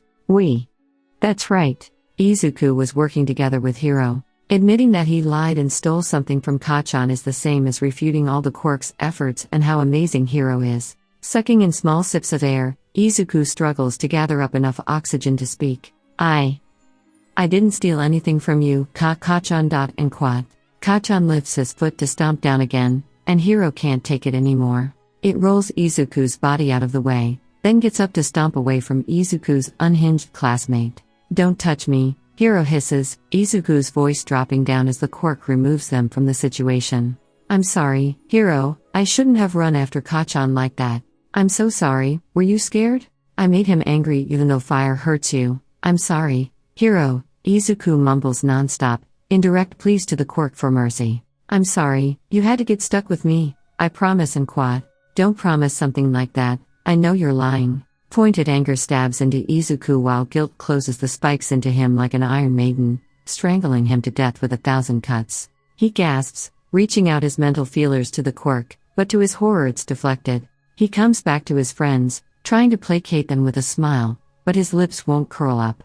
That expression that he's honed over a decade has been wiped clean from his memory in a single moment of shock. Izuku spends the rest of school in a daze, letting his classmates cart him from class to class, banging at Hiro's walls, throwing wave after wave of desperate apology at it. Like the weak emotion it is, the waves can only splash off. Shadow watches as Midoriya shuffles about with a hollow look, muttering automatic replies to his classmates. Suspicions raised when Bakugo returned after Midoriya became like this, and even the ones who were drawn to the charismatic boy seem more wary now. The focus of the class is Midoriya for now. That look on Midoriya, it reminds him a bit of his mother. Her well-crafted and charming smiles that made her seem weak and simple, bouts of catatonia where she gazed at nothing for minutes on end. The memories are fresh in his mind despite being from years ago. He couldn't wake her up when she was like that. Could only stay by her side until she was roused to consciousness. Do any of you live near him? And Quat. Colorful pairs of eyes settle on him, some big and round in surprise. He ignores it all. As the child of endeavor, he's been attacked with all sorts of looks. A little shock is nothing to be self-conscious about. Someone should walk home with him. And Quat. I can do it. We're neighbors, and our moms know each other, Bakugo says. I don't want you to do it. And Quat. Shadow's blunt reply makes him blink in surprise. Everyone in this classroom is his rival, so he shouldn't care about any of them. Why should he care if Midoriya goes home with someone who might hurt him? It seems like there's a part of him that's still soft. If he told father about this, the man would surely get angry. A sharp pair of claps draw their attention. Their teacher scoffs at them all, looking bored as can be. I'll call Midoriya-kun's parents and escort him home. It's my job to take care of you all, and as an adult it's my job to make sure you don't need to stress out about such things. And Quat. Can their teacher really be trusted with such things? Those creatures known as teachers ignored his burns when Shadow was younger, lavishing father with praise. Like madmen, his classmates readily agree to such ridiculous terms, and Shadow decides to roll the dice. I want to go with Midoriya too. And Quat. Father's shifts are erratic. Midoriya shouldn't live too far away, so if he's lucky he can still make it home before father. Aizawa-sensei watches Todoroki, judging him in that single second before nodding. Sure. I don't have enough space in my car though, so I can't bring the whole class. And Quat. Ida, Yurikaka, and Tsuyu call dibs on the last 3 seats, with Tsuyu offering to text Yaoyorozu when their classmate is dropped off. Shadow's relieved that Bakugo has given up. Shadow makes the children wait outside while he calls Midoriya's mother. Right now, she should be at the hospital, so he sighs and begins jumping through hoops of extensions and phone chains. After 5 minutes, his persistence is rewarded. Is Izuku alright? And Quat. He pulls the phone away from his ear just in time, then sighs and holds it close again once he can no longer hear the yelling from a foot away. Ma'am, physically he's fine, but mentally a little dazed. There was a harsh practical today from what I heard, so it's quite possible that after recovery girl healed him, he was more tired than expected. I can drop Midoriya-kun off at your house personally, since I understand you right now are completing a hospital residency. And Quat. Thank you so much. I'm sorry for all the fuss, I just assumed the worst. Yes, I'd really appreciate that. And Quat. It's no problem. He already has some friends that want to tag along. And quat. And quat. That's very considerate, but would it possible to send his classmates home? I'm a rather private person, so I'd rather not let anyone visit unless I know their parents as well. Tell them I appreciate their kindness and apologize for taking up their time. And quat. How can you know any of the other parents if you don't have the time to meet them? Shouta thinks. Well, they're high schoolers now. They're old enough to hang out outside of home, so Midoriya won't be too isolated. Though that brings up the question of when the boy was younger. Bakugo was probably the only one allowed to come over, since the boy mentioned their mothers being friends. The thought of being constantly exposed to such an abrasive personality has Shouta exhausted just thinking about it. Will do, Midoriya-san. And quat. The usual pleasantries are exchanged, and the call ends on an amicable note. He shoos the kids home, making another mental note on how Todoroki lingers. What an interesting batch of kids he's been gifted with this year. Midoriya-kun, I'm driving you home. And quat. And quat. And quat. The kid hates eye contact right now and follows him without another sound. Midoriya for all intents and purposes is being a very obedient child right now, buckling himself in and taking care not to scuff anything in his car. Midoriya-kun, what's wrong? And quat. He doesn't push and just waits. It's a 40-minute drive to Midoriya's house anyways. Shouta's patience is rewarded when 5 minutes later, the kid finally replies, his brain having finally swum through all the mush. I made a friend very angry. And quat. Bakugo. And quat. Another friend? I was texting them, and I made them angry. Now they won't talk to me. And quat. Texting in class usually means detention, but he'll need to wait until tomorrow to discuss the best times for the kid to write lines or whatever. And quat. Only good friends have arguments. And quat. Some light flickers in Midoriya's eyes. And only great friends are able to talk through them and save a friendship. Apologize, be understanding, then have faith in your friend. If a relationship can't be saved after that, maybe it was better to have it end. And quat. But, they're my best friend, they're so important to me, and we've spent so much time together, and we've never argued before. And quat. Oh, the first fight, huh? No wonder you're feeling worse than usual since you've never had to deal with it before. Well then, let me ask you this. Do you trust that your friend is a good person who will want to work through this together with you? And quat. They're good, very good, and super amazing.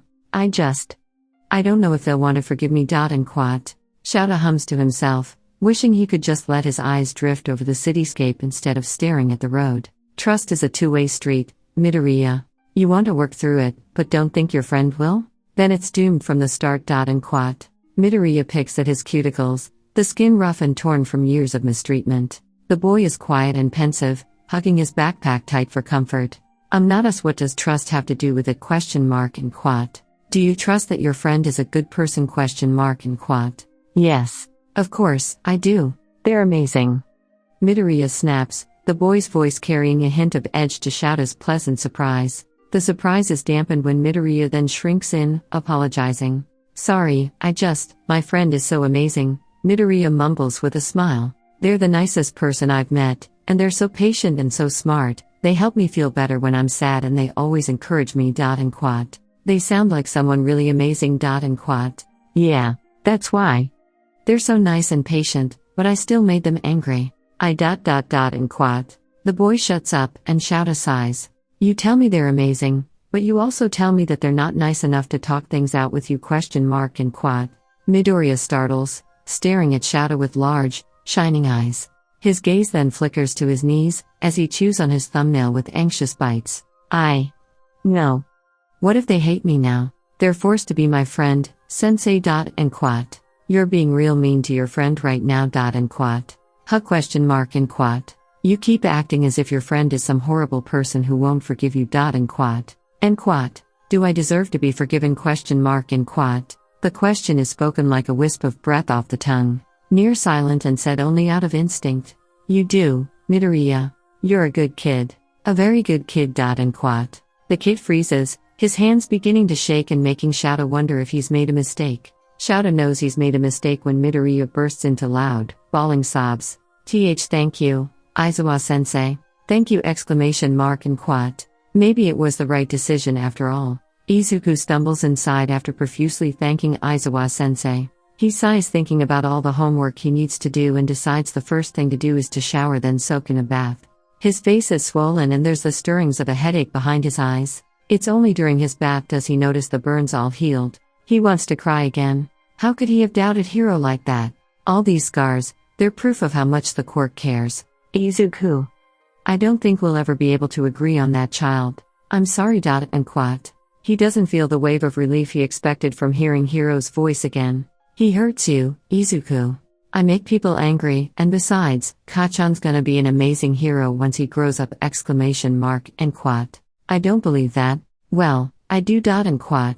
Hiro gives up, and Izuku sloshes water in the bath as he feels the dead emotion sink his body down. The Quirk moves on to a new topic. I got angry at you because you almost lied to me, Izuku. You were about to say that you would try harder to make that kid less angry, but we both know that isn't going to happen. Izuku bites his thumbnail again, thinking, why did he almost lie to Hiro? Why has he lied in the past before? He's never needed to think so deeply about the causes of his actions. I think I lie sometimes. Because I want people to be happy. And Quat. Oh, that. I understand that better now. I shouldn't have yelled at you and made such a fuss though. I'm sorry, Izuku. I'm the one who should be saying that. I'm the one getting hurt, the one who's making you frustrated. Wait, Hiro, why are you frustrated? And Quat. Izuku can't believe he didn't realize it until now, that what he thought was spiked anger was more like prickly frustration. I care about you, and I promise to keep you safe from that child, but I also broke my promise, Hiro replies, settling near the bottom of Izuku's consciousness.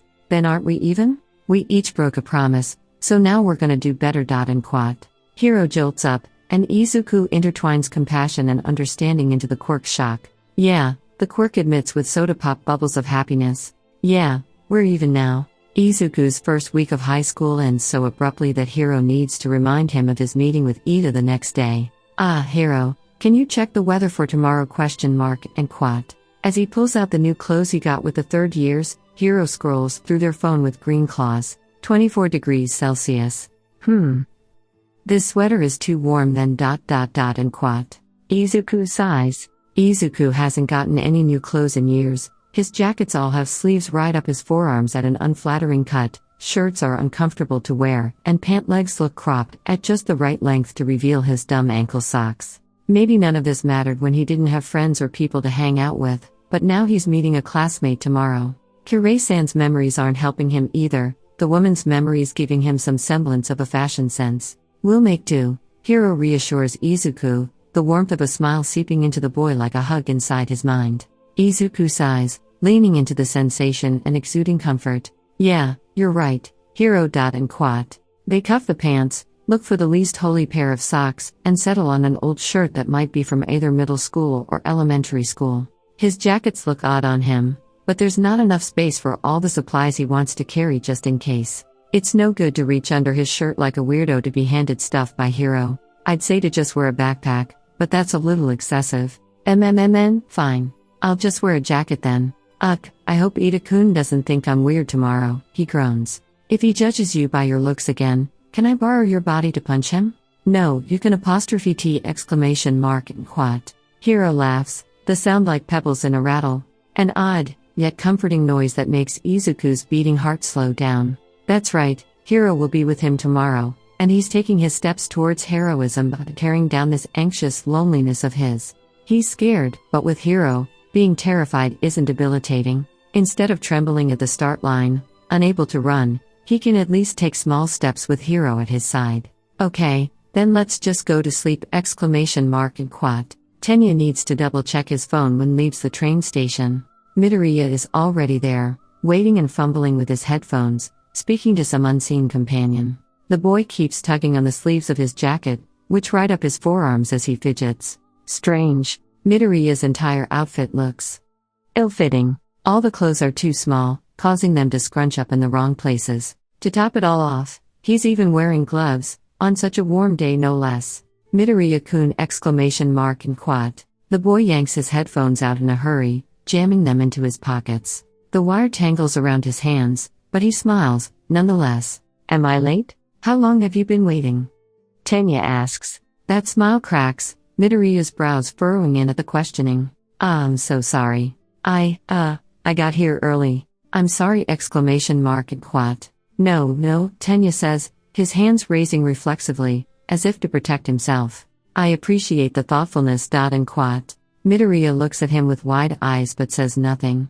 He's picking at his cuticles, hunched in front of Tenya. The taller boy stands there as well, silent. People are bustling around them on the weekend, adding to the awkwardness of it all. Realizing that Midoriya has no intentions of talking for now, Tenya realizes he needs to step up to the plate. Then, should we find you proper running shoes? And quat.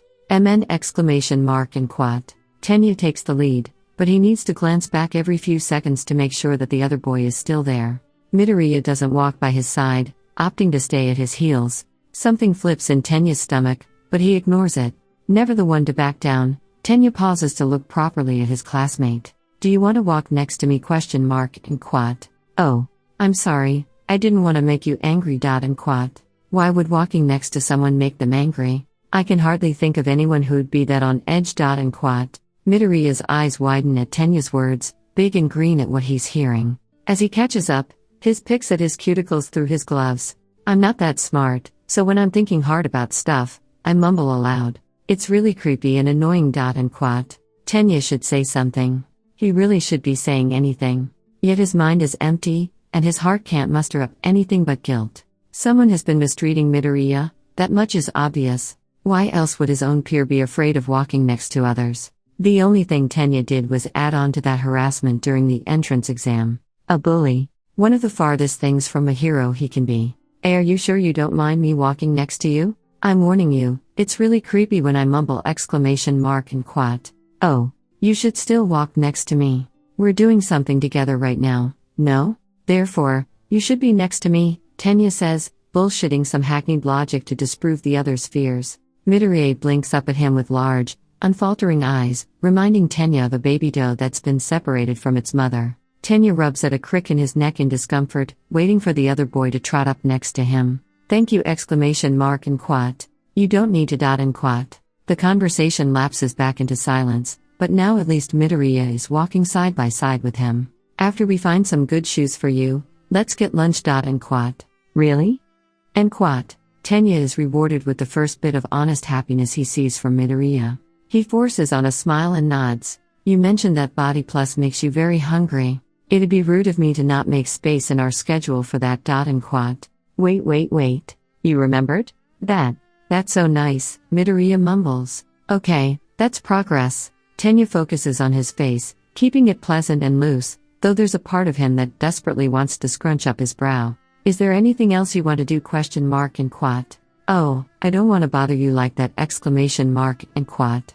I'd like to hang out longer with you, Midoriya-kun. We're classmates after all. And quat. Tenya blinks as he sees the boy flush, but a smile creeps at the corners of Midoriya's lips. Clothes. I think I need to get new clothes. And quat. That sounds like a good idea. And quat. You don't mind?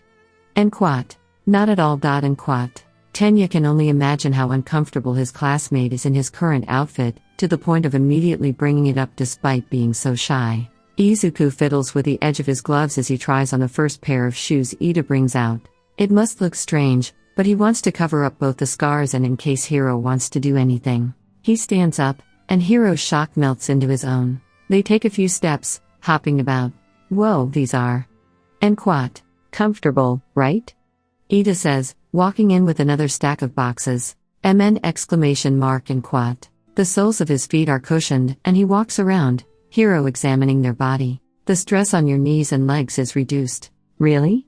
Izuku mutters. Let's see, all of these should be in your price range or on the lower end, and this half are ones that seem like they have potential, while the other half are popular with my brother and other runners. And quat. Can I look at those? And quat. Here you go, the boy says, handing Izuku the first box in the stack. Izuku blinks, flushing a bit as he wonders if he was too obvious. The next pair is tried on, and Ida tries asking some questions. Are you a fan of my brother? Ingenium? And quat. And quat. Izuku stands up in this new pair, taking stock of his options. 1. Say Ingenium is and make Ida angry. 2. Say Ingenium is and make Ida happy. In that case, the obvious choice is 2. Izuku, are you sure? Hiro's voice pulls him back from the brink, gentle and understanding. A soft caress that soothes his anxieties. Izuku fiddles with his glove and presses his own cheek into his palm with a sigh. The cool touch of Hiro's body pulls from the flesh, returning the touch. I like all heroes, Izuku begins, but my favorite has always been All Might. And Quat. Ada chuckles. A hero otaku becoming a hero themselves. Must be a dream come true for you, then. And Quat. Yeah! And Quat. Something passes over Ida's face as Izuku marvels at the electric yellow lightning bolts on each side of the shoes. That question Yurikaka-chan asked on the first day of school. I told you both that I became a hero because of my brother, but you and Yurikaka-chan didn't get a chance. Why did you want to become a hero? Midoriya-kun ? And Quat. Hiro's curiosity is perked too, making Izuku giggle at the fluff in his brain. All Might was a big reason, but also Kachan. When I was little, I was so amazed by that video of All Might rescuing civilians, and I watched it so often that my mom downloaded the video for me so that even when the Wi-Fi was down I wouldn't cry, Izuku tells, eyes closing as he reminisces. Kachan, my nickname for Katsuki, is the real reason why though. You heard that I was a late bloomer, right? I was upset one day. And Quat. Hiro melts as a peaceful, gentle smile passes over Izuku's face. The content on its partner's face is the most it's ever experienced from any of its hosts. Even Umi-san's memories of her time with her daughter don't match up. Just how happy does this memory make Izuku? This memory that remains closed off from the quirk? I ran off and got super lost and scared.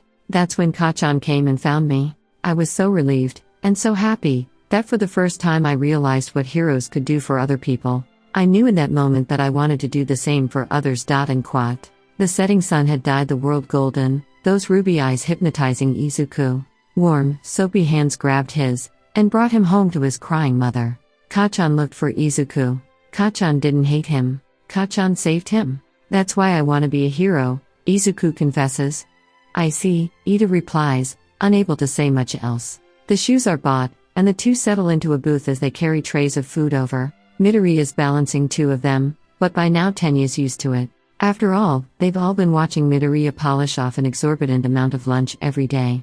It's come to the point that the boy's been regularly sending recipes to their class line chat, though otherwise he's a lurker. The portions increased after Wednesday, when Midoriya realized that Todoroki liked to share food with him. It softened Todoroki's reputation among the class. He's a loner, but still in their group chat, and people greet him fondly. After all, someone who stuffs their face like a chipmunk every day and swaps foods with a classmate can't possibly be bad at heart. He's just awkward. On the other hand, the person Midoriya refers to as Kachan and Appas. Tenya can't bring himself to like the boy. Something feels off, and some of the others can also sense it. The class likes him quite a bit, especially after Aizawa-sensei explained that Midoriya was acting strangely because of exhaustion. Bakugo's smart and treats people with a tough love hidden heart of gold style that's genuinely appealing. Sometimes Tenya feels like the crazy one, listening to Midoriya gush about the boy. If it weren't for Yurikaka, he would have thought he was just paranoid. Their first day of school, and how he called Midoriya Deku lingers with him. The nickname is spreading within their class too.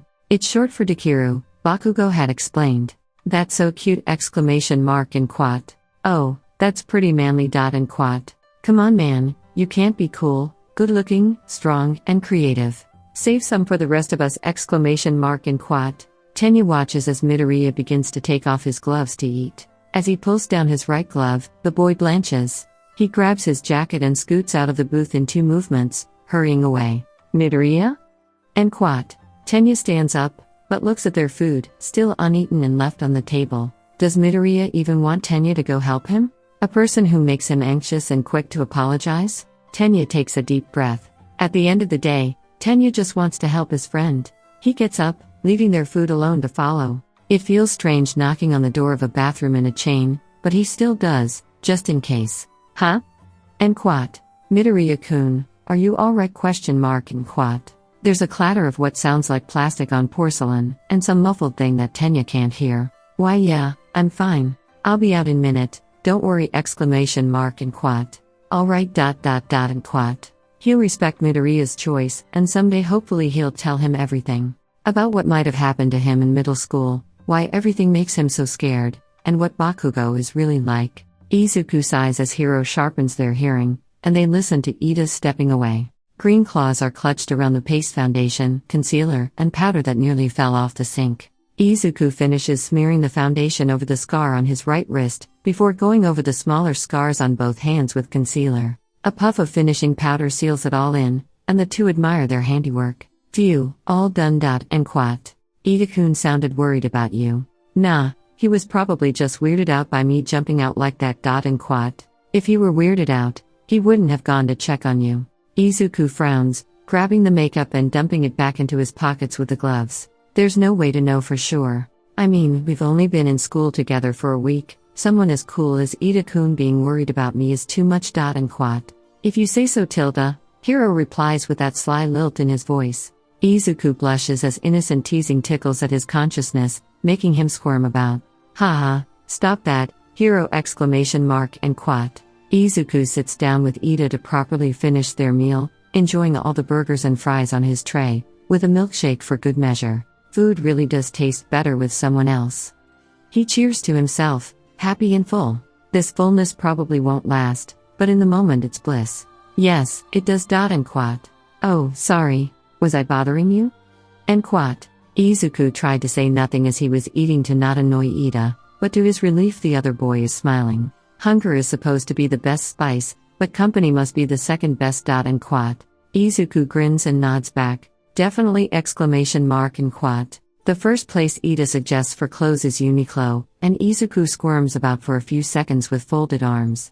Kirei-san's opinion on the brand was a staple for the basics. Considering Izuku's sparse wardrobe that's only well stocked with exercise gear right now, he really is lacking in the basics. Okay, sure! And quat. It's the first time in a while that he's worn pants too long for his legs, but otherwise they fit perfectly. He grabs a few pairs, searching through the sale section for proper tops. A tee there, a button up here. Izuku doesn't go out enough that he'll need a lot. Okay, let's get these altered! And quat. Altered? And quat. He requests some alterations for the pants, pointing out exactly what he needs done as Ida stares from the side, shocked. Is this really the same kid that went to his entrance exam, bundled up and ill-looking clothes like a shut-in? Okay, let's come back later! And quat. Ida nods and blankly follows Izuku out of the store. Midoriya-kun, when did you learn so much about clothes? And quat. Oh, that. I recently met some people who taught me some stuff! And quat. He's not lying. Kirei-san had great, if a little outdated, style, but Hato-senpai has also been regularly sending him fashion advice since they talked about a high school debut! And quat. Now just a jacket! And quat. He pulls out his phone and begins looking up something. Ida-kun, there's a used and vintage clothing market happening today. Can we look at the stalls? And quat. Ida just smiles and nods. Sure. I've never been to one. And quat. Me neither, but I hear it's a great place to find good stuff without breaking the bank! And quat. Izuku's genuinely excited to find a jacket with big pockets that'll cover his arms. Even if he's not sure if he'll look good in any of it, he still wants to try, still wants to live up to the expectations that others have placed on him. By now, Ida's the one following him, instead of the other way around. Hiro is the one who has Kirei-san's memories, so the Quirk leads them away from stalls that look too pricey, some that are just resold wholesale, and some that just have a poor selection, before settling on a stall that looks full of potential. The stall is piled on the sidewalk, all the way up to the canopy with racks of clothes, creating a curtain that blocks out all sunlight. This place may look a little gloomy, but there's something fun about a treasure hunt.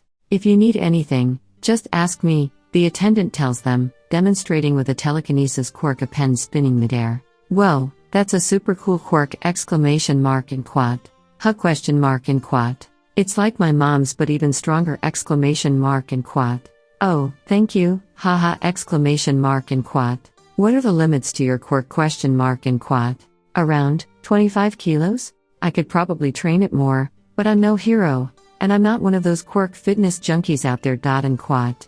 Oh, I get it. That's still amazing though! And quat. Hiro makes a coughing noise, while Ida smiles apologetically at the quirk. It snaps Izuku out of it, and he gasps, fiddling with his gloves. I'm sorry. He yelps, bowing deeply. I just really like quirks. Sorry to bother you! And quat. No harm done. They reply with a laugh. That's the first time someone's ever been so interested in my quirk as well, so I had fun! And quat. Izuku stares at the shopkeeper in surprise, then bumbles about, pointing at a random coat in a hurry. Can I see that? And quat. No prob, kid. And quat. The shopkeeper looks up at where Izuku is pointing, and the jacket shifts off the rack by itself. Instead of giving the boy that one though, the coat behind is given to Izuku. Wow, more than one at a time. That's so cool! And quat. Here kiddo, give this a try. And quat. The bomber jacket pulled down is large and white, with blue detailing that complements Izuku's green hair and eyes. That, my friend, is a genuine night snail piece. And quat. What? And quat. What? Even Kirei-san had only a few pieces of genuine night snail, and they've heard Hato-senpai gushing about the indie brand enough that even a neophyte like Izuku understands what a big deal that is. An indie brand that has no physical or online presence. A hobby designer who makes beautiful clothes in limited quantities, only to spread them about in small shops and street markets like these, was lucky enough to get called upon by the goddesses themselves. The shopkeeper smiles. It's kind of an open secret amongst sellers like us, but Night Snail is a duo. They switch off between designing and tailoring, to polish their skills and fix their weaknesses. And quat. That's incredibly interesting, Ida note, looking at the jacket with new appreciation. He frowns as he stares at it for a little longer, noting all the flawless stitching and design. How much would this cost? And quat. The shopkeeper smiles sheepishly, pointing at the tag hanging off the sleeve. Izuku checks it, and Hiro promptly blacks out for a few seconds. Hiro? Izuku squeaks under his breath. It's an amount that might not be much to an adult, but to a child might as well be a financial cliff. Oh, don't worry. I was planning on giving you a discount! And quat.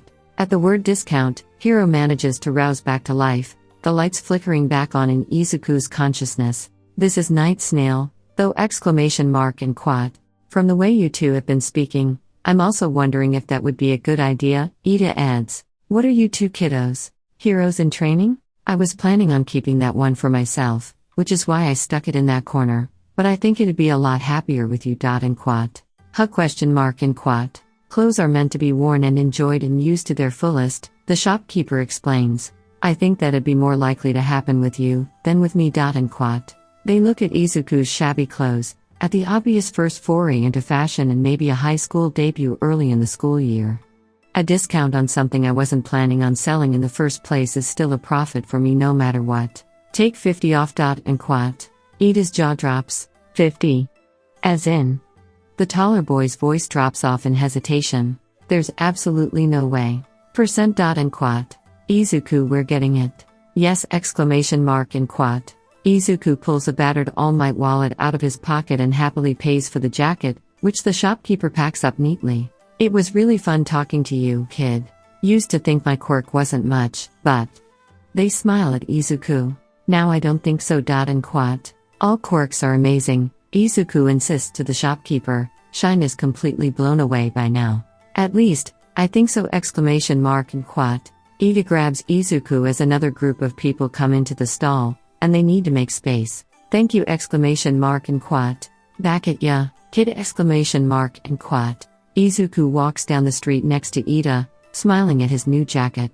Wow, we got so lucky, Ida-kun! And quat. Rather than lucky, I think you're just very good at making others open up to you. And quat. What do you mean? And quat. Ida thinks in silence for a moment, one hand on Izuku's shoulder to steer him out of trouble, the other under his chin. You're very nice, people feel comfortable around you, and you're supportive too. You don't have any ulterior motives, and people can see that. And quat. Hiro flushes with pride, while Izuku shrinks in embarrassment. And nah, Ida-kun is exaggerating. Exaggerating a lot. And quat. Ida notices Izuku's tomato face then laughs. Not at all. Oh yes, Midoriya-kun. Has it been a while since you last got clothes? And quat. Izuku rubs at his fraying sleeves, thinking. When was the last time he got clothes? His mom helped him out with that stuff in elementary school, but in middle school she increased his allowance. She didn't want to keep getting him clothes with her lame style, she joked, and she also wanted Izuku to have more fun now that she was going to be busier than ever. The issue was that he didn't have friends, no one to hang out with, and even less incentive to buy anything nice for himself. It's been a while, he replies, keeping his answer as vague as possible. That's why I have a lot saved up. Though lately it feels like I'm burning it all. And quat. There's a flicker of surprise from Hiro, and Izuku makes a note to explain to the Quirk about what his mom is doing, and how she's so busy. Well, what do you spend it on? Ida asks. I eat a lot, so I've been using my allowance to compensate for the extra food costs, and then I spend it on exercise clothes and equipment for training. And quat.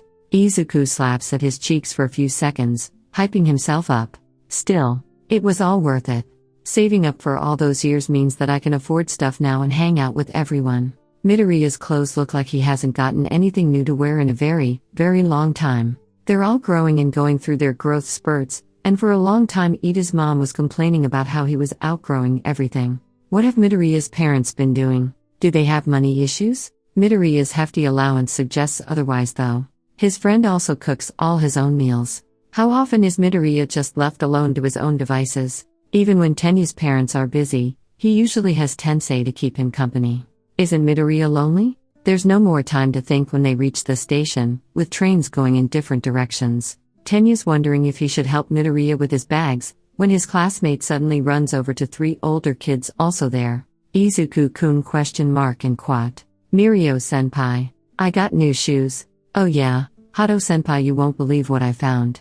Amajiki-senpai, have you tried the milkshakes from that new place ? And quat.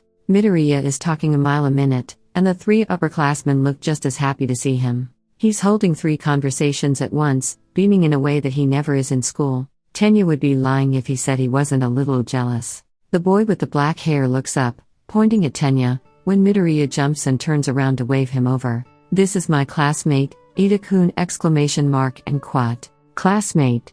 Not friend. Tenya just smiles and greets his upperclassmen.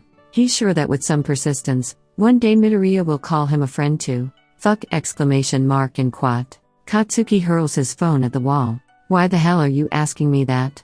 He screams at the cracked device. Kirishima had asked in the group chat what Deku was like in middle school. Of course, that loser only lurks, so the conversation shifted to Katsuki instead. What was Deku like when he was younger? Did he still do that funny mumbling thing? Does Midoriya have a long commute to UA? The conversation is about Deku, and not him. Everything is slipping out of his control, and even worse is how Izuku seems to take up more and more of the spotlight as only a foil. He's deviating from his role in Katsuki's story, and for the second time in his life, terror grips his heart, making it pound painfully against his sternum. The first time was the slime villain. The second time is this. His carefully crafted life plan is crumbling, and Katsuki doesn't know what he needs to do to stop it.